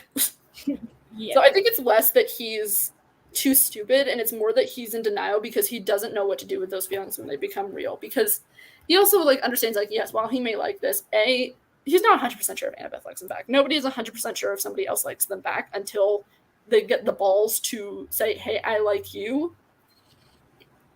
And also, they're facing the end of the world, and Percy has already like thought about the active possibility that he could die several times. Like, in the series, he's faced death, but he knows that when he turns 16, he is going to make a choice that is either going to kill basically everybody, like end the world, or save it. And so he has that on his shoulders, and he's like, realistically, somebody would want to do that with the least amount of casualties as possible.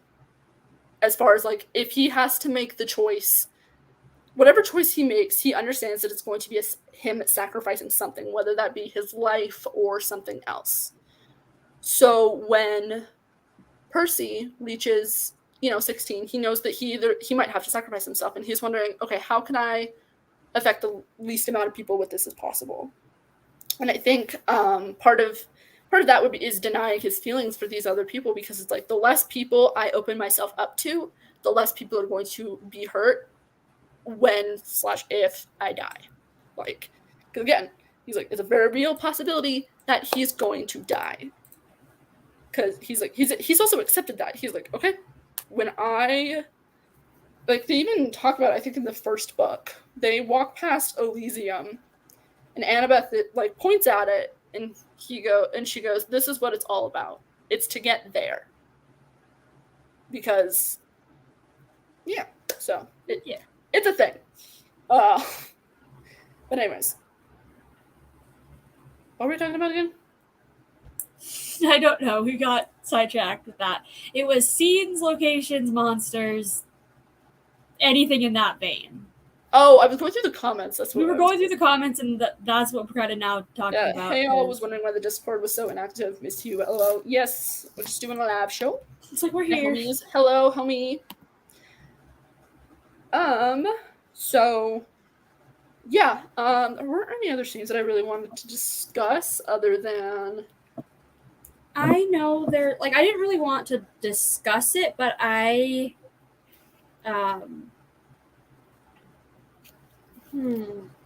Actually, I want to talk about Sally's reaction to Poseidon for a sec while you think about that. So you think I'm going to talk about Poseidon. So there's like this whole scene, and it's just like, this was after Percy, or Paul asks Percy, he's like,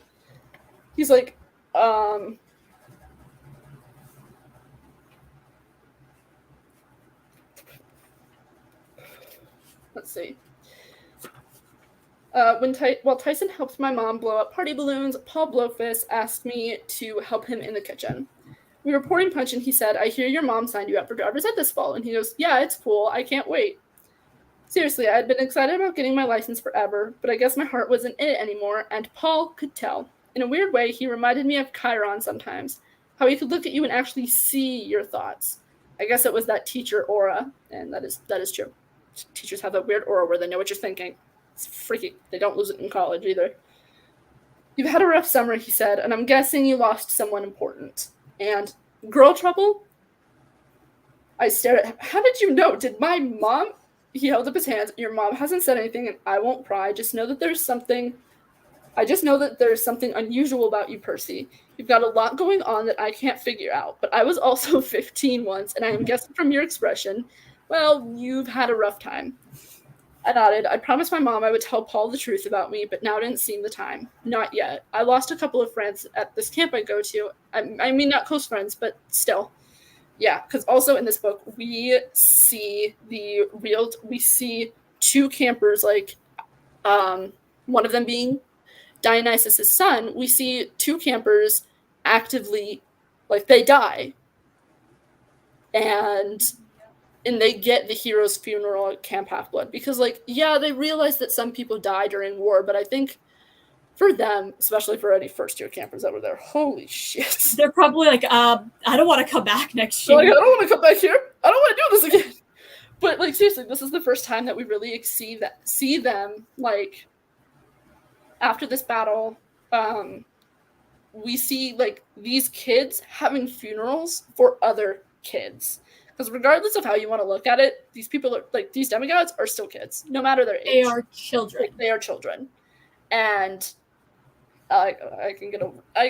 the morality of the gods using children as pawns is its own separate discussion. But yeah, here's the thing. Children should not have to bury their friends in the same way that this is. And so this is the first book where we kind of have to, like, where we as the audience and as the campers are confronted, like, even Percy is hit with this realization that, like, holy shit, this is real. People I know and love are going to die trying to defeat Kronos. And if we can't do it, then everybody's going to die. So it's kind of like become like this. It's become real to him as well. Again, the whole, like, denying feelings and then acceptance thing.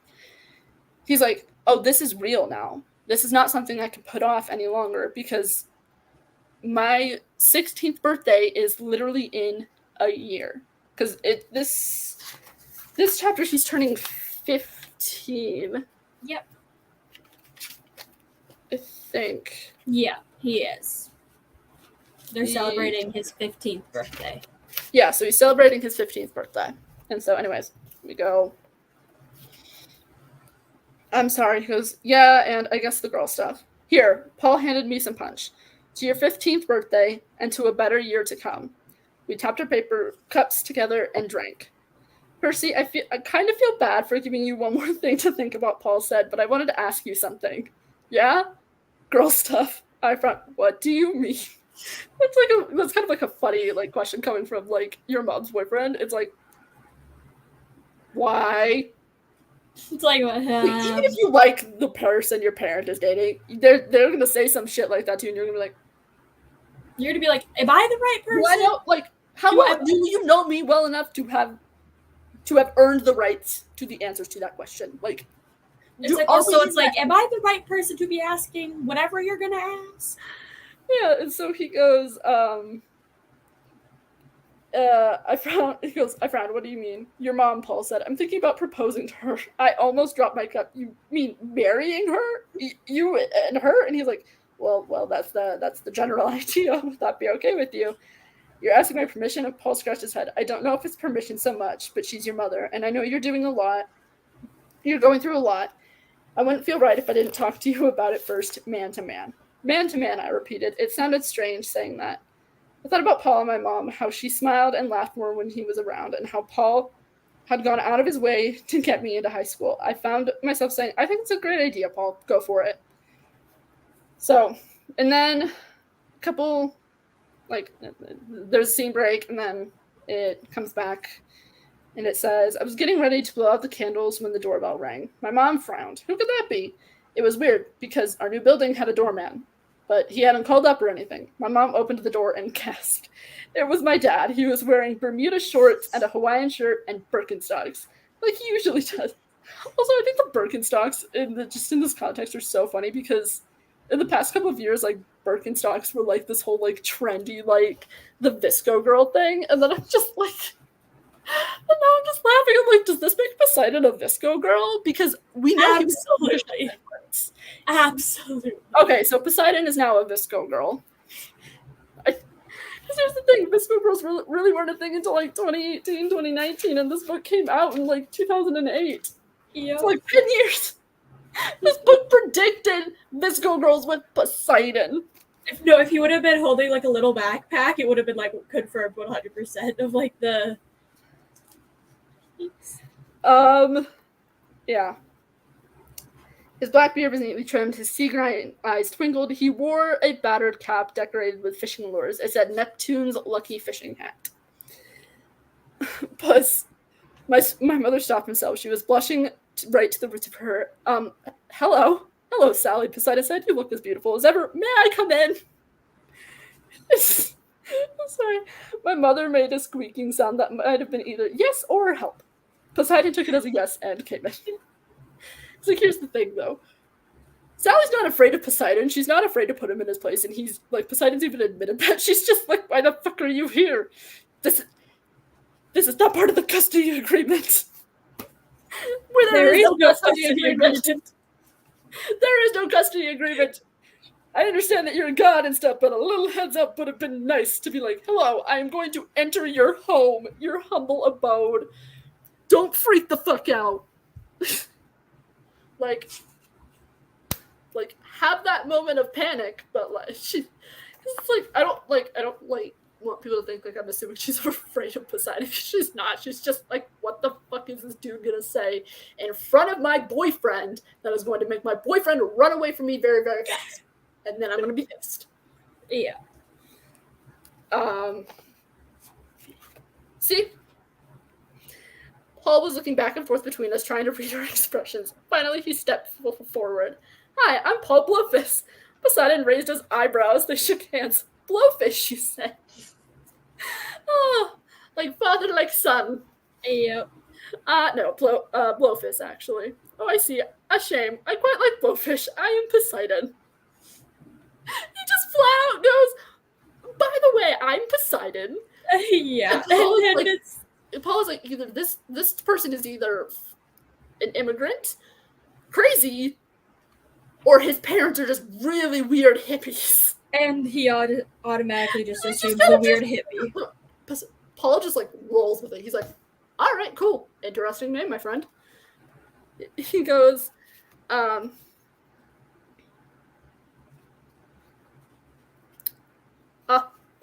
I see, Poseidon said. Quite a shame. I quite like Blowfish. I am Poseidon. Poseidon, that's an interesting name. Yes, I like it. I have gone by other names, but I do prefer Poseidon. Like the god of the sea. Very much like that, yes. Well, my mom interrupted. We're so glad you could stop by. Paul, this is Percy's father. Paul nodded, though he didn't look real pleased. I see. And then the whole, like... He was like... Because, like, he doesn't realize, like, while he, like, acknowledges that Poseidon is, like a Greek god, he doesn't know that, like, the actual, like, Poseidon Greek god is standing in front of him. Yeah. So it's probably no shame that he's probably just, like, a little bit jealous, like, oh, fuck, Percy's dad is hot. She's probably like, shit! And also, like, oh, shit, Percy's dad is in his life? I don't know if we had that conversation before. He's like, I didn't think we had this conversation. He's like, oh, shit, how, like, what is going on? Yeah. And so Bob mentioned, so he's probably having, like, both a mini panic attack as, like, a man dating a woman and finds out her ex is an attractive and presumably people assume he's successful. So, like, an attractive and successful man who just walks in the room and Paul's like, I am nothing but a lowly school teacher. Yeah. But in reality, I think if Athena had met Paul, I'm gonna be honest, Athena would have been like, well, you are an intelligent man, so but yeah.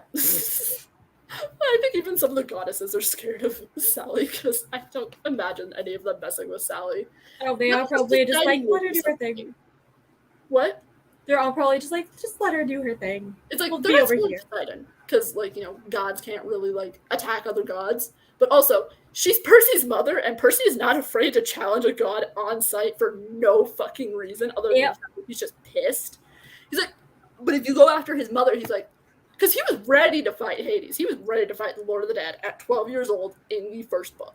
He was ready to kick a god's ass, like, no hesitation, just because he thought that she had killed his mom. He's like, I didn't kill your mom. I just, like, I'm, like, holding her hostage until you give me my shit back. And I'm laughing because, like, they're not even really scared of another god. They're scared of this mortal woman and her now teenager son, who is just so fucking angry at the world and chooses to help them. Because here's the thing.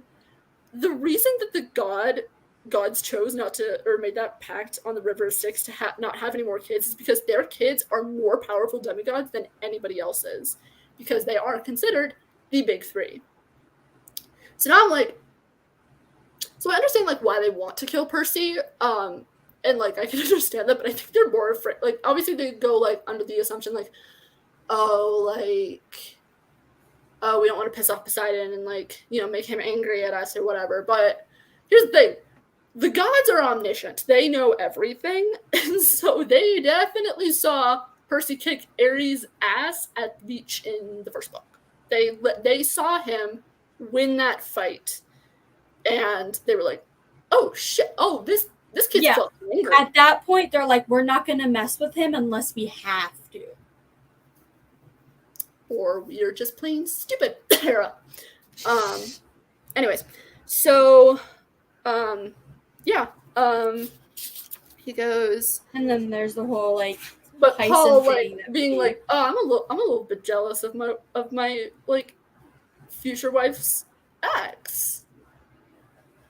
I'm just gonna call them fiancés at this point because it's just easier than saying their names. But, like, so my fiance's what? Ex-husband, boyfriend, baby daddy? I don't know what that situation is, but he's an attractive man, and he's still in his son's life. This is going to make shit very fucking awkward.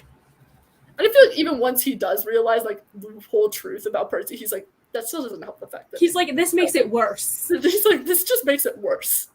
Like, your mom dumped a god? What? He's like, I gotta tiptoe carefully around this woman, because if I do something... He's like, at that point, he's just like treating. He's like treating Sally like a queen. Just like, I'm not gonna mess with you. He's been doing that since day one. Well, yes, but he's like, even okay, more. now I know not to pull some stupid shit. Yeah, he's sitting there like, I'm committing every important memory, every important date that we have ever had in the history of our relationship to memory, just in case. Just in case. Because, like, the stereotype back in, like, 2006 and, like, 2000, the early 2000s of, like, the husband is always so forgetful about everything that the wife has going on. Like, they forget everything. So I'm thinking along the lines of that stereotype. Paul would just be sitting there in front of a calendar committing all of these things to memory, setting reminders literally everywhere. He would also be the type of person to remember what day, like, not just the day, but the day of the week it was on that. He would panic that fucking hard. He'd be like, oh shit, was it a Tuesday or a Wednesday that happened? Oh, he would make each of his students, like, in his classes remember one of the dates. And that's how they would be like, say they're here or not, is like, they'll be like, here, remember on March 22nd, 2005, that was the first time you told Sally that you thought her hair was pretty. Like, that's because he would give them extra credit for remembering. Honestly, like, straight up, I would commit so many memories to date if I could get extra credit like that from a teacher. I'd be like, oh yeah, I'm gonna memorize your entire relationship. Yeah. But Anyways, so yeah, we hear Poseidon's mad at me. There you are, my boy. And Tyson, hello, son. Daddy! Tyson bounded across the room and gave Poseidon a big hug, which almost knocked off his fishing hat. Paul's jaw dropped. He stared at my mom. Tyson is not mine. It's a long story. I love that. Like, we talked about that a little bit earlier. I'm so excited to see this interaction in the show because I don't think they've casted. They definitely haven't casted Paul Blowfist yet because we don't meet him until the previous book 3. But excited for that whenever it does happen. I'm so excited to see this interaction when it does happen because I'm going to just be dying, laughing, just like laying on the floor, just cracking up. Ugh, it'll be great. Anyways, I wouldn't miss Percy's 15th birthday, Poseidon said. Poseidon said, why, if this were Sparta, Percy would be a man today. That's true. Paul said, I used to teach ancient history. Poseidon's eyes twinkled. That's me, ancient history. Sally, Paul, Tyson, would you mind if I borrowed Percy for just a moment? It's like, and now Paul is sitting here, like, with all these with all these questions. He's like, is the man on drugs? Like, I know something weird is going on, but, like... Does he mean, like, I'm ancient history as in teaches it? Like, or he has to have, like, that momentary, like, passing thought that everybody would have in the situation of, what if he was Poseidon? Nah, that wouldn't happen. That's not real. That doesn't make sense. And then he learns, and he's like, the fact. Yeah. No, thank you. Goodbye. Do not want that. And then there's just the whole conversation with Poseidon. But just the whole conversation with Poseidon. That's another one of my favorite scenes. Less for the whole, like, impactful, like, makes you think, and more of the comedic, this is fucking hilarious 2008 humor of the awkward meeting of the bio dad versus mom's boyfriend / future stepfather. I also like how, like, even though, like, Paul, like, it's pretty typical, like, in that time period to do, like, the whole, like, oh, you better treat, like, either, like, they'll do, like, either, like, oh, she's a piece of work or whatever, but if, like, the ex-wife and them are close, they'll pull, like, a whole, like, oh, don't even think, but, like, treating her disrespectfully, like, blah, blah, blah, blah, blah, because Poseidon's like, yeah, I think she's still mad at me for having to leave her 15 years ago, so, probably more like 15 and a half years ago, because he didn't even know that she had never told him that she was pregnant. So, there's that. But, like, he's like, she's probably still pissed at me for abandoning everything, like, 15 and a half years ago and never sending a child support check, so, I'm not gonna say shit. He's like, I have no room to talk. Yep. Because let's be honest, the only child support he paid was the sand dollar to his son. I don't even know what is a sand dollar even worth. I'm gonna Google it. What is a sand dollar? I have no idea. Worth?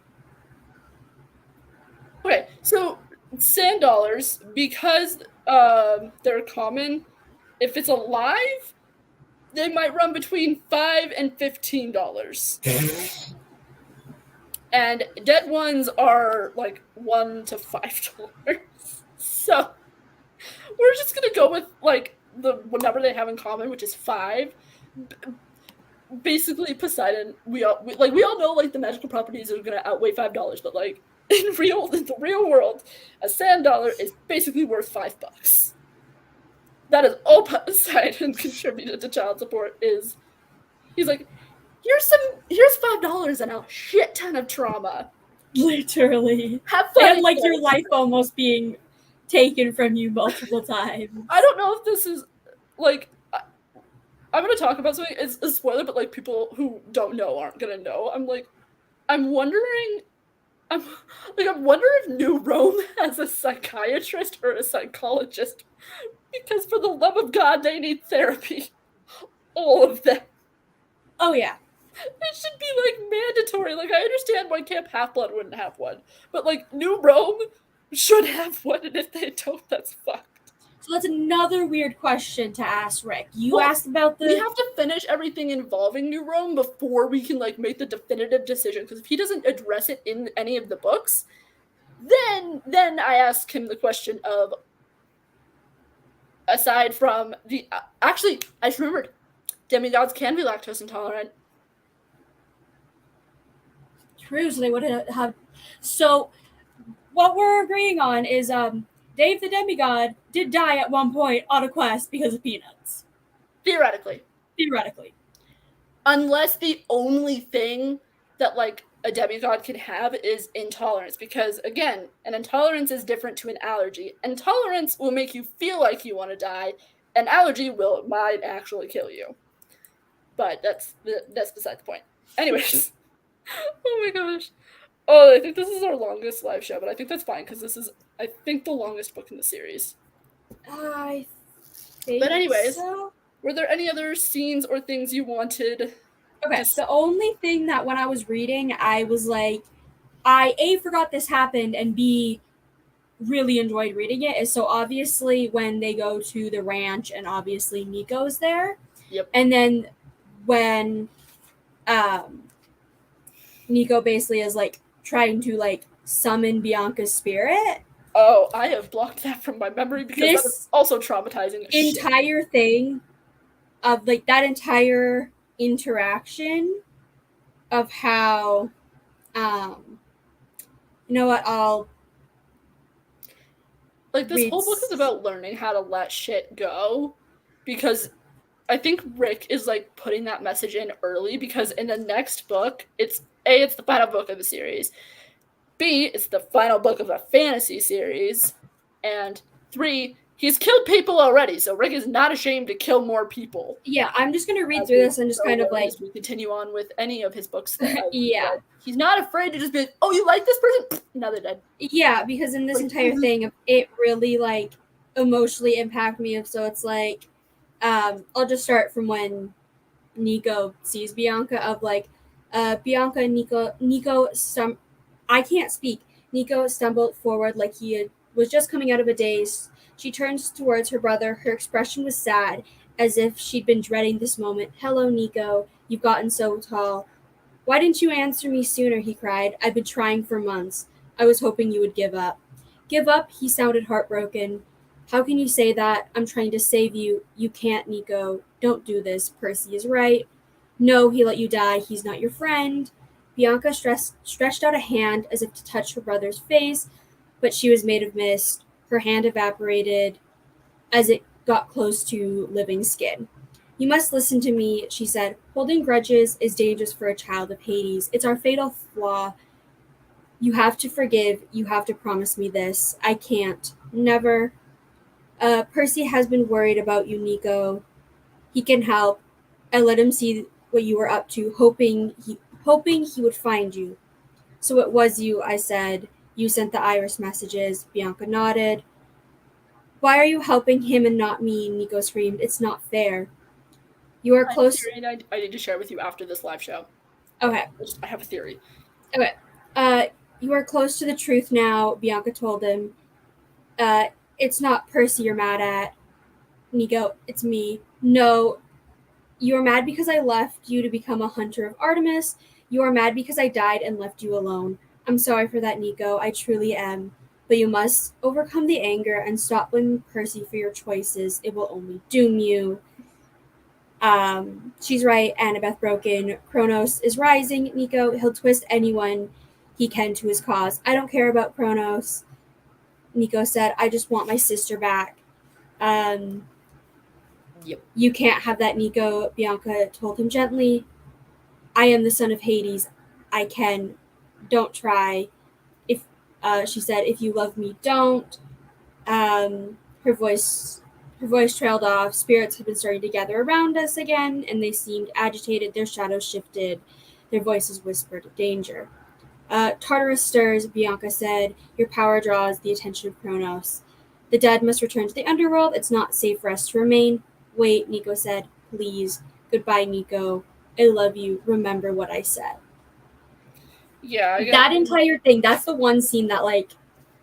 And again, I think that contributes into the whole thing that like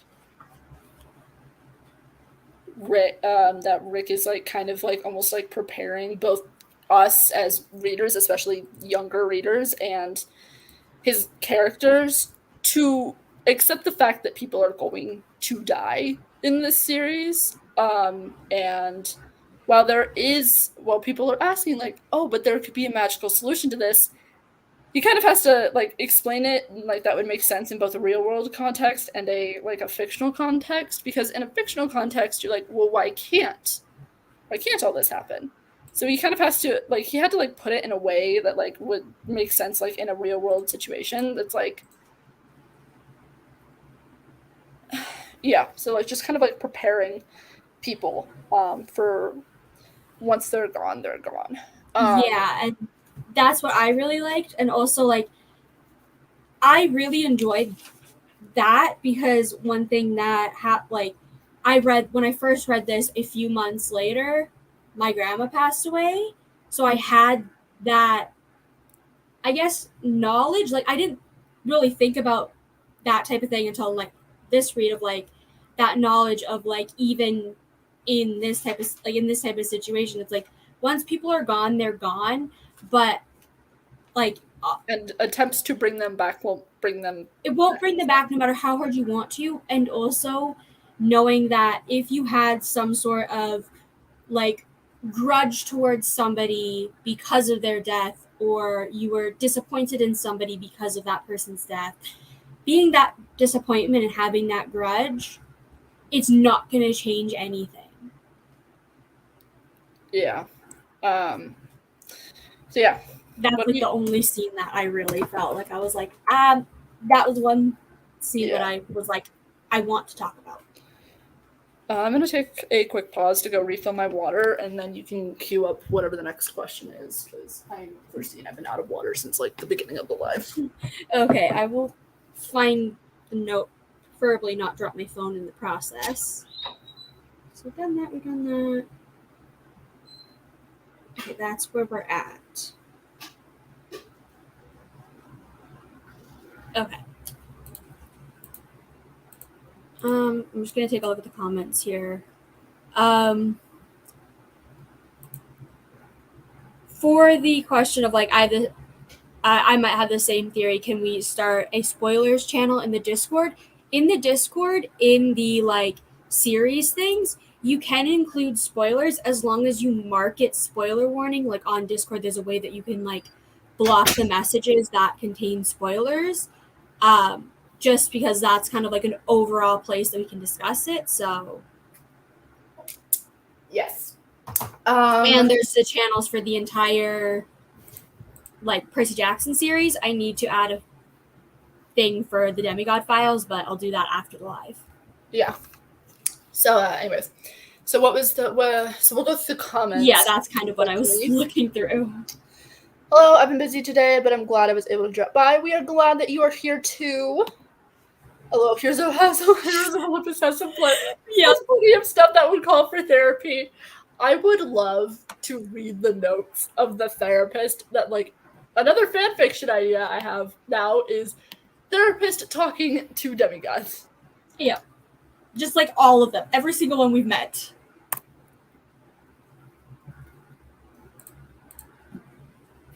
Oh, that'll be interesting.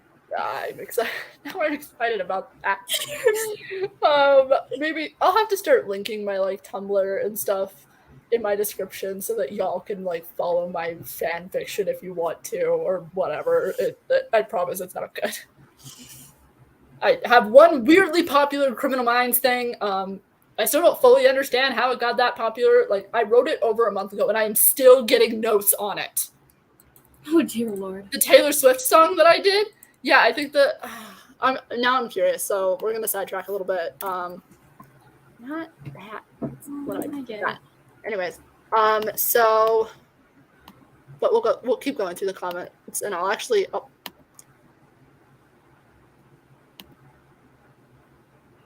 Yeah, that's my post. Why are you sending me my own post? What? What does that mean? Why are you sitting? Okay, people on Tumblr are fucking weird, man. I got a message. I was like, oh, cool. Maybe it's no. Someone just sent me the link to my own fucking fanfiction. I'm like, why? Like, what the hell, man? Anyways, yes, that would be entertaining. Nico has it the toughest out of anyone. I'm glad that in the end he at least gets blank with blank after everything has happened. I agree that he has it really rough, and I would agree that in some instances he definitely has it rougher than other characters. And we'll discuss some of those rougher points. Yeah, I'm not one for like playing like who has more trauma, because everybody's trauma fucking sucks. And what I view as traumatic by not like, I'm not saying that that's what you're doing, Rope, but I'm just like saying that like it's kind of hard for me to discern in the series who would have the quote unquote worst trauma, because all of these kids are fucked up, man. Like with Percy, he's thrown into this world that he does not know. His first big thing when he meets this world is that his mom might be fucking dead. Everybody thinks his mom is dead. And so not only do you have to come to the realization that you're not who you think you are, your mother is also fucking dead at the same time. And then you've got Annabeth, who has issues with her stepmother, and like every demigod has abandonment issues. Yeah, and we don't have that. I think the only two demigods that wouldn't have abandonment issues are Dionysus's kids, and that's because there's two of them. There's two of them. And they know who, and like their dad acknowledges them on a somewhat regular basis, mostly just because he has to see them all the time. But yeah, that's beside the point. But like every character has trauma. Every character has. It is interesting to see the different characters with trauma, especially like when thinking about Nico's. It's very interesting because he's 11, if you want to get technical about it, but they did kind of pull a Captain America on him, because they were thrown into the Lotus Casino in what, the 40s? Yes. I think it was like early 40s. So they came out in we'll just say they came out in like 2006. Or yeah, we'll say they came out in like 2006. I'm now like curious if it's ever said exactly. Hold on. But yeah, time to Google again. I know, off to Jesus Christ. At least I can go through this character's history and like everything and not get spoilers. Yeah, it would have been got thrown into the casino okay, so they went in on July 15th, 1942. Yeah. And they came out on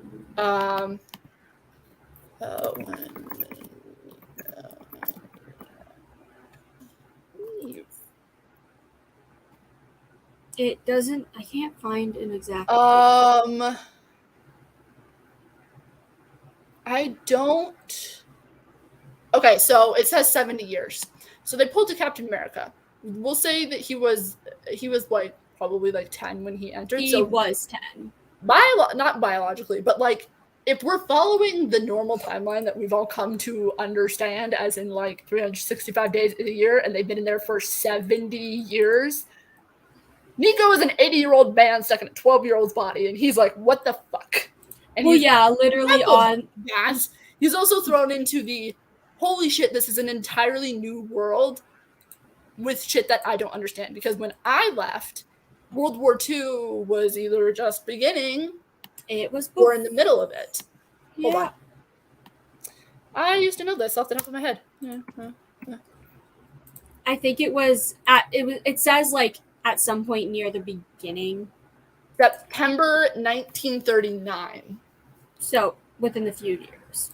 Also, let's not get too spoilery, because I feel like we're starting to slowly get into spoiler territory almost. No, I'm just like talking about like how like they pulled a Captain America, and how part of Nico's trauma is like he's literally just thrown into this world, because Bianca even talks about it in the third book of like when they talk about the subway, and Bianca's like, well, this wasn't here last time I was here, and that's like when we realized that it's like, oh shit, they Steve Rogers them.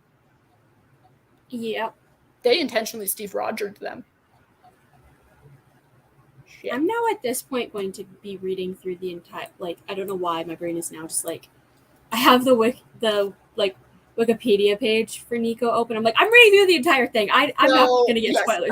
I do think how he deals with his trauma is very interesting because because he and Percy are they're parallels of each other. They're in literary terms they're what are called foils, which are like characters that play off of each other. So when you think about it, Nico is a lot like Percy. He loses someone that he cares about, and he doesn't understand the rules as far as getting them back and coming to terms with who he is as both a person and a demigod. So, especially when we first meet Nico, you can see that he's this fun kid. Percy is also this fun kid, and then someone he loves dies or abandons him in some way, and then instead of taking Percy's route and directing his anger into his loyalty,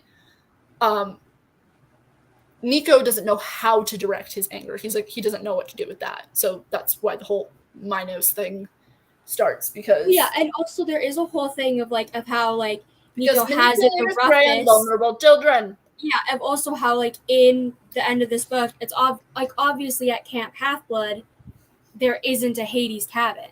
So he feels isolated and left out because even if he did want to go to the camp, there isn't a place. Yeah, there's at this point in the series, everybody has ostracized Hades,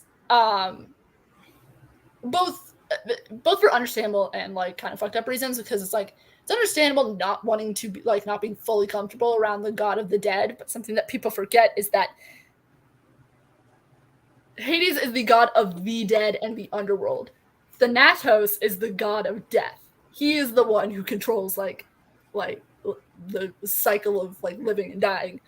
Hades is just kind of the overseer for all of that, and he's okay, well, you guys can't fucking leave. Yeah, you're dead, you stay there. There's Charon, the ferryman who we've met before, and then there's also the Fates. The Fates are in charge of when the strings get cut. They are in charge. We see it in the first book, and it's a common thing throughout any type of myth-related adaptation, or if you even read the myths. The Fates control when someone dies. Once their string is cut, that is when they die. So I can understand from a human standpoint of not wanting to be around the god of the dead, in the sense of okay, this man is way too powerful, it's kind of scary. But it's also in my mind, because I know more of this irrationally, I'm he's not necessarily evil. He just drew the short end of the straw, and Zeus is kind of a dick. Yeah. That is prevalent across most adaptations, aside from the Hercules Disney movie, but that's not the point. Zeus in most adaptations is shown to be a dick. And as somebody who has read the original myths, he's kind of a dick. Yeah. But anyways. Also, apparently, I already made the channel for the Demigod files in the Discord. Okay, fair enough. Forgot that I did that. I might have the same theory. Can we start a spoilers channel in the Discord? Yeah, like Hope said, just bring just make sure you use the brackets to indicate that it's spoilers, so that other people in the series, you can type up your thing, highlight it, and then do the mark as spoiler options, and just as long as spoiler things stay stay covered, that's all that matters. If not, we'll just have to deal with that. Yeah. If a character is brought back from the dead, there needs to be consequences of some kind. It shouldn't be it shouldn't feel like one-up mushrooms. Or some kind of clearly stated limitation that the series sticks to. At this point in the series, nobody is brought back from the dead. Well, I think that's more or less just they're saying a general of if hypothetically in everything in anything, if characters can be brought back from the dead, there needs to be limitations. In the going back to the first book, Percy even asks if people can bring souls out of the dead, and we all know the story of Odysseus and Eurydice, how they were to keep walking out of the tunnel And Odysseus was not to look back at his wife. Like, if he looked back, she would go back to the underworld. That is the deal that he struck with Hades and Persephone. And so, like, he was so close, and then he failed. But again, not the point. But yeah. So Rick just likes preparing us all for loss and trauma, because holy shit, this man needs to pay for our therapy bills. This man has needed to pay for my therapy since I was 12 fucking years old. The man's got a decade of therapy to pay up for. So pay up, man. I know you can do it. I was going to say, you can afford it. You've made quite a big chunk of change in the last couple of years. Because his current net worth is... a lot. His current net worth is $35 million. Which in the grand scheme, compared to some celebrities, not that much. But to the average human being... holy shit, that's a lot of fucking money. That's more than you'll make in your lifetime. Unless I somehow win the lottery or write the next best-selling book. Yeah, you become the next Rick Riordan. Yeah, I don't have that kind. Nope. No, I don't have that. I don't. No. I don't have that in me. Yeah, that's what I meant by clearly stated limitations. Okay, yeah, that makes sense. But anyways, next, what's next on the list? Because the next is, I think, just. Well, technically, I just have random, as in any other random things, but I feel like we've already talked about 18 million random things. So. Yes. So I will also, as usual, I will go through my notes that I do for each of the books in the series, and then we'll head on to some announcements before we sign off. Yeah, ranking, announcements. So it's like notes, ranking, announcements, and then the goodbye, if you want to call it that. So y'all know me, I'm getting into annotations, and so I have like a couple of things that I marked in this book. So for example, I have on page, literally page 2 is where I did my first annotation. And it was the scene where Percy and his mom are talking about Annabeth, and she goes, think positive. Tomorrow you're off to camp after orientation. You've got your date. It's not a date, I protested. It's just Annabeth, Mom. Jeez. She's coming all the way from camp to meet you. Well, yeah. You're going to the movies? Yeah. Just the two of you. Ma! And I'm reading this in like my younger brother's like tone of voice, which is really funny to me because he's 14/15 in this book. Hope is gone. That's fine. Okay. Don't know where she went, but that's fine. Anyways, so that was... Sorry, I'm back. I quickly had to answer a question, and then my dad was an idiot and left the door open. So, and then flipping through, because I did quite a few. I also underlined the quote, "Your friends made slaves to the Lord of Time." I just thought that was an interesting quote. For some reason, I just liked the way that it was worded. Oh, okay. So this is the quote that I've been wanting to talk about on this line. And Hope knows which one it is because I texted her at 2 a.m. I don't know what time. I texted you at 2 a.m. like, holy shit! I didn't realize this until now. But the address for Camp Half-Blood is let me get the full thing.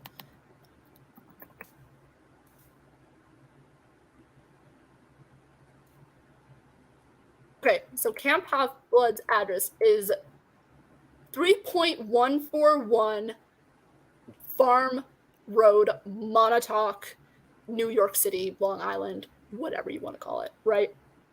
Right. So, I saw this 3.141, and something in my brain, it was like a little light bulb went off in the back of my brain, ADHD thing. I was like, why does that sound so familiar? And then I started singing the Pie song, the one that goes like 3.1415926. I forgot the rest of Pi, but basically I was sitting there and I was like, wait, this is Pi. So I Googled it, and then I figured out that it was it's funny because it's like, yes, it's a little bit of a math joke and strawberry pie, But also, I thought it was funny because before becoming an author, Rick was a teacher. So I was trying to remember what kind of teacher he was. He was an English and history teacher. So I was like, oh, that's a little ironic that he chose to put a pie. He chose to put pie as a street address. But yeah. I had that realization and I texted Hope and I was like, holy shit, this just happened. Yep, and I think I was just like, oh, cool. And then I think a few days later when we were like talking again, you brought it up and then we were like being like, what is pie? Oh yeah, we googled it. Anyways. So also we have the cute little, cliche of people breaking the social norms for somebody that they feel like that they feel feelings for, Annabeth breaking the rules of the dining hall and sitting next to Percy. And Percy's even like, what the fuck are you doing? You're not supposed to be go over there. Like he's just You're like, not supposed to be here. And she goes, and he goes, you're not supposed to be here, I said. We need to talk. She insisted, but the rules. She said she knew as well as I did that campers weren't allowed to switch tables. Satyrs were different. They weren't really demigods, but since the half-bloods had to sit with their cabins. I wasn't even sure what the punishment was for switching tables. I'd never seen it happen. If Mr. D had been here, he probably would have strangled Annabeth with magical grapevines or something. But Mr. D wasn't here. Chiron had already left the pavilion. Quintus looked over and raised an eyebrow, but he didn't say anything. And then, like, it was hard to concentrate. And then before that interaction, what I bracketed was, it was hard to concentrate on what she was saying because everybody in the dining pavilion was stealing glances at us and whispering. And Annabeth was right next to me. And I mean right next to me. Like, so to me, that instead of like having like a person's length between them and she's like just like kneeling down just to talk to him for a couple seconds, she like did the classic like sliding into his booth at the lunch table like, hey, just like almost like bumping him, just like, hello. Which I love that. I love that, like, Rick, as well as like putting in like definitely more serious topics of which we have discussed. He also throws in these like little like early 2000s, 2010s like cliches of like this definitely would happen in like a book or in like a movie or a TV show that would have come out in this era. And like they needed to talk to somebody, but like if they had to like break societal norms to do it, they would have switched to lunch tables and then everybody would have looked. I think that like at the point I was like, ugh, like when I first read this, I was like, oh, that's so cliche. Like that's so dumb. But now I'm reading it and I'm like, that is a very interesting writing technique, and I plan on stealing it in the future because holy fuck, I just thought that was hilarious because like, yeah. I hate to admit it, but like here's the thing. If your cafeteria at school has clearly defined zones for who sits where, and somebody who always sits in one spot just moves to somebody else's spot, even when you know that when the two of them are friends, it's a little bit like that's not where you sit at lunch. They're just like, it's like unofficial signed seats. Like if your teacher says, oh, I don't have assigned seats in this class, but like everybody like chooses to sit in the same seat that they sat in since the beginning. And if you're the asshole, by the way, someone did this to me in high school. I don't remember the name, but if you're the asshole that did this to me in high school and made me have to sit somewhere else, fuck you. Okay? That was a dick move. You know that we had unofficial signed seats. Okay? You knew that was my fucking seat. Am I a little bit bitter about it? Yes. But I don't want to talk about it. Anyways. So, I also, the line, I kind of liked the fact that she had broken the rules to sit next to me. I just wrote, LO nerd. Because I was like, okay, that's a little bit cliche. And then there's, I underlined, highlighted quite a bit. Oh, here's another one. I stepped forward and hugged her again when Annabeth is having her panic attack. Butterflies turning my stomach into a mosh pit. I just go, aw. Because even at 22 years old, Perciveth still hits me right in the feels. Yep. Yeah. I am old as fuck. And then Another annotation I made is on page 102. So she goes, I'm Hera, the woman smiled, queen of heaven. And I just drew an arrow under her name and the words, you bitch. If you know, you know. And if you don't know, you'll figure it out. You will know. And then you will understand why I called Hera, you bitch. I don't mean that about the actual goddess. I have worked with her as a pagan in the past. In the context of her being written in the story, she's a bitch. She's not actually a bitch in real life. At least as far as I know from working with her. But anyways, not the point. And so they're having this conversation in the labyrinth with Hera, and Hera turns and goes, she turned back to Annabeth with a sunny smile. At any rate, I certainly bear you no ill will, my girl. And I just underlined it and drew a line to liar. You sit on a throne of lies. Like Buddy the Elf. I pulled Buddy the Elf on Hera. And then, but I did underline one quote that I did like appreciate was, you see, even in times of trouble, even gods can lose faith. Because, yeah. Because the scary thing about Riordan villains is that they kind of make sense. Yeah, so, in a weird way, they do. Like, it's valid for Luke to be so angry at his dad for, like, not giving him attention. Like, he just wants to destroy everything. Like, I can understand, like, that mindset of, oh, you abandoned me, but you're still out there, and you know that I exist, and you know that I needed your help. So fuck you, I'm going to destroy everything you've ever created, basically. Which is, like, definitely, like, an understandable thought process to have, especially for a young adult like Luke. Because I think we start the series when, at the beginning of the series, Luke is, I think he's, like, 17 years old? 16, 17. So by the end of the series, he's in his early 20s. So he's around my age by the time the series is over. Theoretically, I think. I don't remember exactly what age he is, but if this takes place over like 4 years of Percy's life, then I'm gonna assume like it takes place. We'll just call Luke like 17 to keep it fair. Yeah, looking at, I'm when in doubt, I'm resorting to the Wikipedia thing. By the end of the series, like, I believe, regardless, Luke is around my age. At the end of the series, he's 22, according to... Okay, so at the end of the series, he's my age. So, because I'm 22 now. So I can, being somebody who is, like, the same age as Luke, I can understand his thought process of, I hate everybody.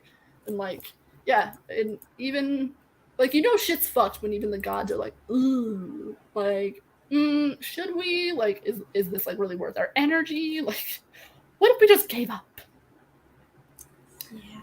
But I did more annotations. I didn't do so many in the middle of them because I just got, like, sucked in. And so that sometimes happens. So I don't do annotations for, like, specific reasons of, like, I'm trying to locate things. It's more of, like, I do this for fun so that I can also remember what the fuck I felt during certain places in the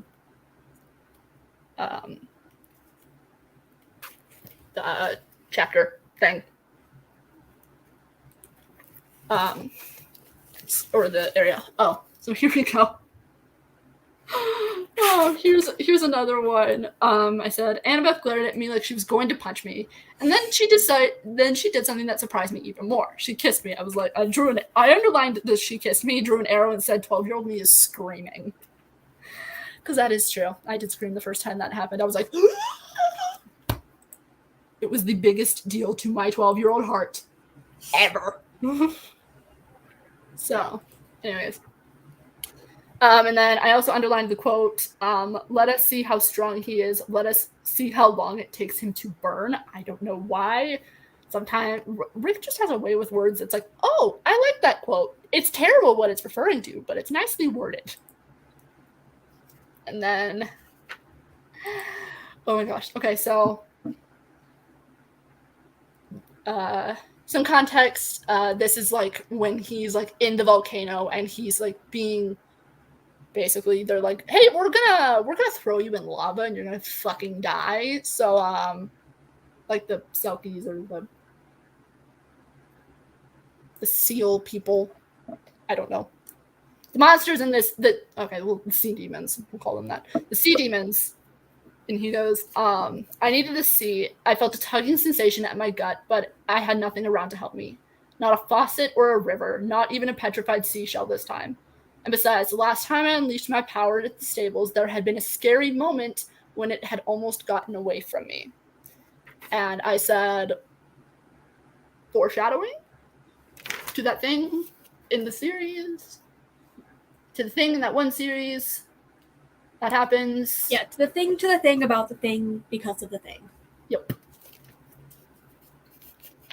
Also, this is when Percy and Calypso are parting, and this is the line where she shook her head. No man ever finds Ogygia. Ogygia?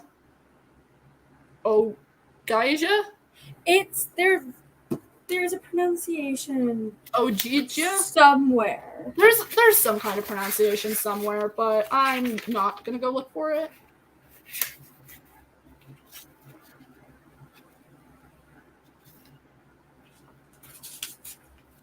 Oh, Ogygia.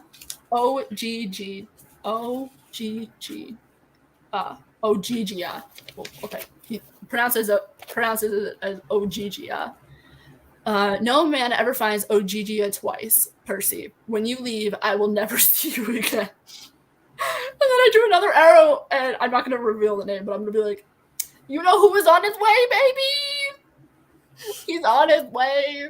It's like, for those that don't know, you will see. The thing with the thing, the stuff to the... Yeah. And then, when we meet Calypso, and I'm like, oh, like, that's... Like, no, that thing, I'm like, oh boy, the thing where the thing could also be in reference. To read again, because instead of just, like, like, how she interacts with Percy and then how she interacts with you-know-who, and she's just like, I hate you, and he's like, but do you though? Just like, sure. Like, no, I totally hate you, and he's like, but do you though? It's great. I'm so excited to reread that series. I'm so hyped. And then I also underlined I wish you luck in finding your justice in the underworld. I don't know why I like that quote as well.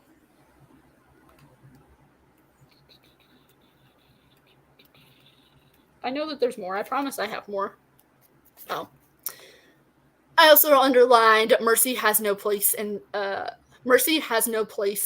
this war.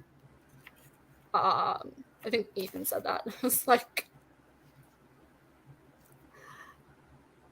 and so also when they exit into Daedalus's place, his office, like the center of it, they're like, he's like, where are we? Colorado Springs, a voice said behind me, the Garden of the Gods, and obviously I bracketed that. I don't know. I was like, I know where that is, because if you know me, I'm from Colorado. And if you look at my profile picture, that is actually a picture I took at Garden of the Gods. Because it's like I didn't know that. It's not that far from my house. I've been there. Okay, so what I'm hearing is when I visit you, we're going there. Yeah. Yeah. And so when they describe like certain, like, because this is like, what, the third time they've been to Colorado? Because they went to Denver. Yeah. Then they were in southern Colorado near New Mexico. And then now they're in Colorado Springs. Like I said, the park is like maybe 45 minutes away from me on a bad day of driving. And so like when they reference stuff, I'm like, it makes me wonder. Because I'm assuming because Rick is from Texas, he's been to Colorado. But now I'm wondering, like, did he ever eat one of my uncle's waffles? Because, like, my uncle has a waffle shop. And it used to be, like, a waffle stand. So I'm, like, I'm wondering if Rick ever ate one of my uncle's waffles. So I'm like, is that a question I need to ask? Or is that, like, such an obscure thing that he'd be like, are you, like, some kind of freaky stalker? And it's like, no.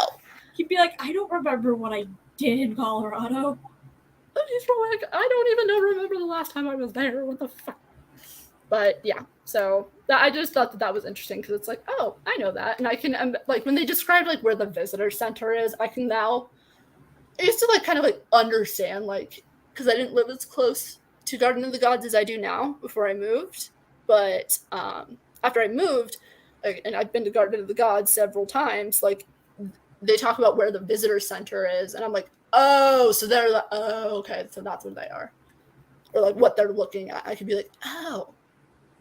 My house wouldn't have been built. This house was built in like 2013. So this house wouldn't have been built, but they could see like he could like theoretically they could see where my house would be built. In theory. No, that's like a very interesting thing to think like, about. Of like, holy shit, Percy Jackson was here before I was. Exactly. Of like, he would have seen the plot of land that my house now stands on. Like my house, the foundation didn't exist. What was here was just fields, just grass. He saw the grass that later became. Also, I think it's interesting how Annabeth never mentioned the Air Force Academy when she was here because they're both things in Colorado Springs, but I feel like that gets mentioned at a later point in one of the books, but I'm not 100% sure. It's probably something that just like she didn't think about. And then, of course, I had to annotate the something flew past me. A blue plastic hairbrush hit Kronos in the eye. I just wrote iconic because we all know about the blue hairbrush. We all know about the blue hairbrush. Yep.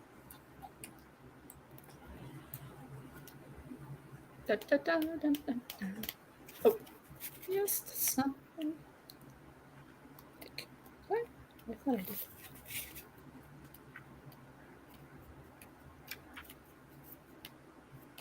I thought that I had more. But I don't know if I do. It's okay if you don't, and then if you go through it and you notice more, you put them in the Discord. Also underlined, maybe it's okay to still be a kid once in a while. Because I think that's just something important that people should remember of. Like, it's okay to do slightly immature things. Being an adult all the time is fucking boring. So, those were the last of my notes. Let's go through the comments really quick. Do some announcements both as far as the Riordanalong and any Percy Jackson news that has been shared recently. And then we'll sign off. Yeah. You and I can like chill backstage or something. I don't know. I need to eat.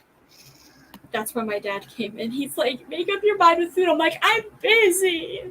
Yeah. Actually, whose turn is it even supposed to cook tonight? No. It's my sister's turn to cook.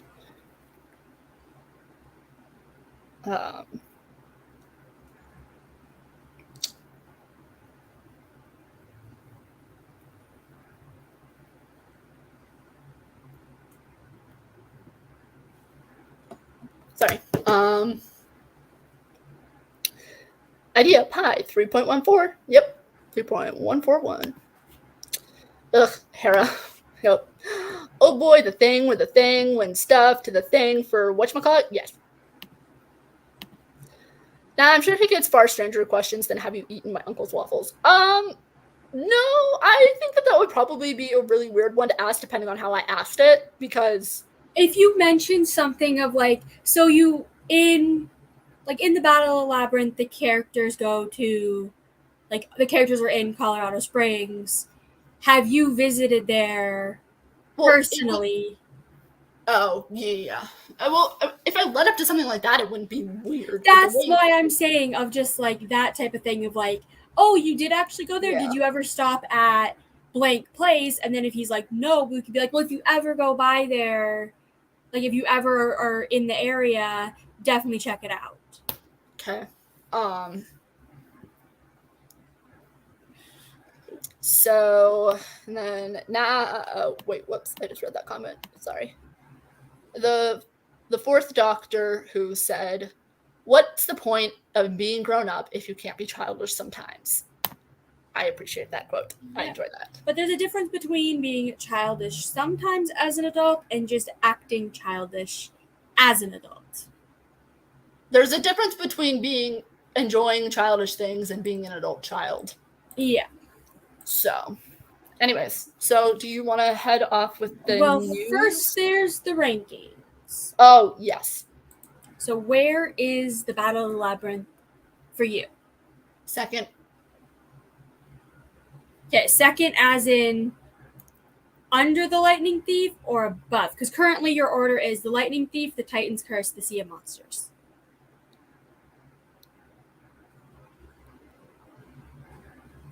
Above the Lightning Thief. Exactly. All right. So far our orders are the same of the Battle of the Labyrinth, the Lightning Curse, the Lightning Thief, the Titan's Curse. I mixed this up, and then the Sea of Monsters. So far we have the same order. Yeah. It's going to be interesting after like the entire thing of, is it exactly the same? Is it different? Yeah. So now on to announcements. So we've already kind of briefly said that we'll be talking about the Demigod files, tentatively scheduled for the 19th of November here. And then I'm just going to the announcement section of the Discord because there's that. And as far as like Percy Jackson general news, we did talk about where they are in filming. So they just finished up the Lotus Casino scene. So they're getting close. But remember, they are not necessarily doing everything. They're doing things mostly, but like, for example, I think it's been stated that they've filmed up to everything has been filmed up to chapter 15 of the Lightning Thief, I think. Okay. I believe that was said somewhere by either Rick or Becky or somebody in the production thing. No new casting announcements have been made, but we did get another book announcement from Rick. He is writing the Chalice of the Gods, which apparently was supposed to be a standalone, but it's going to be turned into a series. So that book will be added into the schedule. About it. It's like, you give me Percy Jackson TV show? Okay, I give you more Percy Jackson books. It's like, we just have to give this man whatever he wants and he will continue writing in this world. Does he want my kidney? I'll give one too. He need my kidney? No, it's like between the two of us, he could have 2 whole kidneys. He could replace his with ours. Yes. If we were a match. Yes. Beside the point. But yes, the first book in that series, Chalice of the Gods, is coming out next September. I feel like it's the 26th. I think of. Yeah. Because I think it was the last Tuesday of the month in September next year. So that means we are getting 2 new books set in the Riordan verse next year, which one thing I'm very excited of is like those are the first September 26th. Is like these are like the first books in like the Riordan verse that have been coming out as I've been an active fan because the last one that came out wasn't the last one to be published. You want to know what book I had to wait for when I was still joining I had to wait for House of Hades after Mark of Athena. Like the only book I read Mark of Athena as soon as it fucking came out. I think the only book that came out during my time of being like a fan, and I'm saying like a fan of like, oh, I enjoy them, I think would have been The Tower of Nero, but I wasn't even like up to that book at the time that it came out. I hadn't even started that series. Yeah. So like I was like, oh, I'm excited for it because I know I want to read that series, but it's not like actively waiting for it. It's more of I'll get to it. It'll be published by the time I get to it. I don't know if anybody who's watching knows the pain that I felt having to sit and read the Mark of Athena. As soon as it came out, I was like, cool, this is gonna be great. And the end happened, and then you have to wait a fucking year. And you're like, this is pain. This is what true pain is. I still haven't forgiven Rick for that. I don't think I ever will.